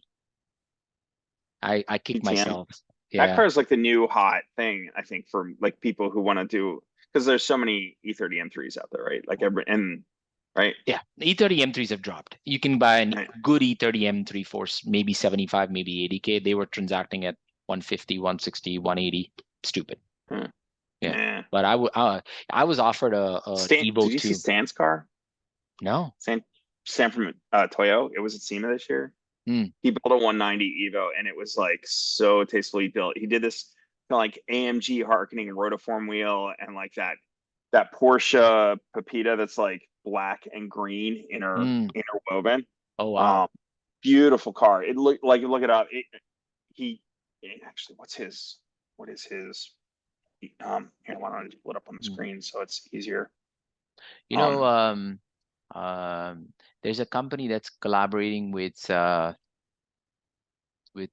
Curated in Miami, and they're the dealers for these 50 cars that they're building a newer version of the Evo 2, like with the race car engine. oh, cool. Yeah, it's for the street. Yeah, there's so much good in the Aristocustom world. And so we're off Yeah. the We're off the reservation now with Audi, but I know you we know, are. the stanchion from Toyo. Okay. Wow. This thing is stunning. Like just so perfectly built. That wheel design too is it's like harkening the early AMG wheels, but Wow. That is just beautiful. really, really he took some liberties with it, but who cares, right? Like it's Exactly. But that's but it's a Evo 2 rep. It's not a real Evo 2 though, right? right. Ah, okay, Yeah. okay. I okay. It's a, no, it's a 190. Okay, 2.6. Okay, so he at least started with a good base. Yeah. But the nice thing about these cars, dude, is like when you build a car like that, it's you don't care. Like you drive it and enjoy it, right? Like there's no Exactly. it's Exactly. not some like rare thing that needs to be And that's the that problem, right? Most of these cars never see the light of the day, right? These I was offered an Evo 2, George, like 3 years ago at Amelia. The guy says, listen, I've got an Evo 2 sitting. Do you want to trade for your RS4 wagon plus cash? And I said, how much? And he said, I'd be expecting 250. And then whatever your price of your wagon is, and you can minus that. And at that time, now looking back, I should have done that, but it is what it is that is. what an Evo 2 runs for? 250? Not anymore. Uh, Not anymore. And when you want, the iconic, the gray one with the special interior, the yeah. black and I didn't everything. realize they were that high. Oh How yeah, many yeah, were yeah. there? Evo 2s, there was quite a Yeah. few, like almost like 300. Okay, Yeah. so homologation car. Yeah, it's Yeah, still no like sport homologation car. Yeah, quattros. yeah, yeah, yeah. So that's the thing. So yeah, I wish I could find an interior shot of this car because it was stunning. But Yeah. Are you going to um, you doing car week this year? I don't know. Maybe if the Yeah. right if I have a place to stay and I'm not convinced yet that I don't know what Audi Club's plan is and So I don't who's know. I'm doing planning all that? Amelia. Chris. Yeah, Okay. I've never that's met not Chris actually. I'm good dude. looking You'll meet forward. him down at Amelia, I'm sure. The other side of it is my daughter's going to college this year, so if that Ah, conflicts at all, we know where she's going now, but if that conflicts at all with Monterey, I'm out. I'll do it a different year. no, okay. Where is she applying? She got into really every place she applied, but she wants to go to get my alma mater. But Gettysburg College is a small private college in Pennsylvania, Mm, where the battle, like Civil War battle was, and mm, it's she wants to be history and archaeology. And when we did this, probably got her into it. We walked across campus. They had an archaeological dig going on. The one main building I know because I went there. The one main mm, building in the center of campus was a Civil War hospital, and so there's like mm, all kinds of shit underground around that building. mm, mm, And mm, I think that sold her. So mm. Yeah, it's interesting. You know, it's a yeah, car that coulda, shoulda, woulda. You what's should that? have bought is a 997.1 or .23 RS. Yeah. I mean, a lot of cars when they were cheap. Dude, I started looking at 964s. I'm just talking Carrera 2s now, but even RS Americas were like 25 grand. RS Americas nothing great. Like I'm not really a fan, but Carrera RSs were down under 50. What I wish I'd have done is gotten a Carrera RS instead of like stepped up to that when they were still affordable. Um, They're like $300,000-$400,000 now. The yeah, but blood sport if you, ones. well, I'll show you mine when I'm down there. It's mine is a great. It's not a weirdo color, which I kind of wish it was, but black.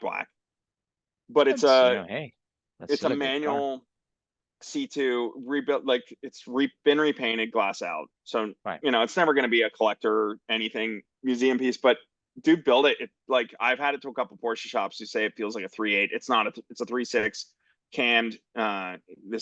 The exhaust you did is near perfect. It's got no cats, but it's loud, but just loud enough. It's not like Right, right, obnoxious loud. right, right. And, it's manual, big bolster, limited slip diff, right? Like Not it's just bad. just a good spec It's a Carrera good 2. And driver, yeah. So, great driver. Love the thing. yeah, And yeah.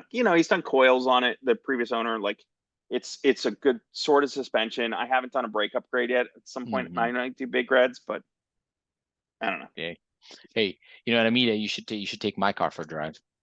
Yeah, I'm no, running I'm running low boost, I would 450 love a horse. ride in it. I avoid driving people's. I likewise. I don't like driving other people's cars, but yeah. Same here. I'm sure I would love it. I just don't want to. I don't want the stress of having broken your baby, right? Like that's not something I want to be any part of. So Yeah, happy to get a ride. I'm a little stressed about the whole Concours thing because I've never had a Concours car in my life. So That'd be yeah, awesome. I I'm don't not know. I'm weird about the whole judging thing. Like I've gone to car shows my whole life, and Right. I either park in the parking lot, or if I enter it, I like lock it and walk away. And I've had a couple times where like the judges have been like, "We're not going to judge your car if you don't leave it, if you leave it locked." Like, I Yeah, do not care, man. that Just shit I'm doesn't here to work for look me. at cars. Yeah, Yeah, and then that's the thing, it's like, how is the judging gonna work? You know what I mean? We don't know.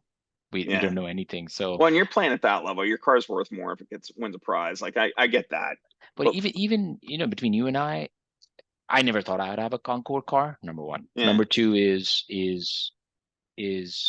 from a numbers point of view, having a Concours car now just made that car appreciate, right? yeah, Appreciate in awesome. price. So, Yeah, hey, I'll take that.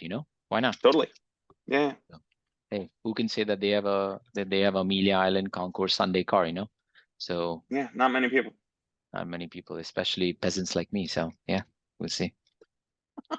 Good You and your stuff. peasants, bud. I need to Yeah, hang out with more of those peasants. there you go. Good stuff, man. All right, man. Hey, good All right, man. catching up. And yeah, looking forward to seeing when this thing's published, and we'll see all the reaction we get. It's going to be fun. Yeah, I'll turn it around quickly. Hopefully it goes over well. We'll see. Yeah, yeah, yeah. Either way, good or bad reaction, right? We'll see. You should post it on Facebook and you say, so what do people think? They'll be like, fuck you guys. Yeah. All right, man. Take it I, easy. I think if I think if we have like the biggest critics think that we're like kissing Audi's butt, and like the biggest proponents thinking that we're being too critical, like we'll be perfect.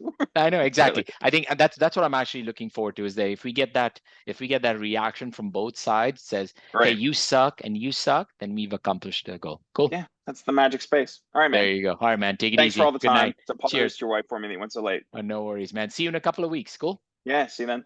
All right. Cheers. Bye. Bye.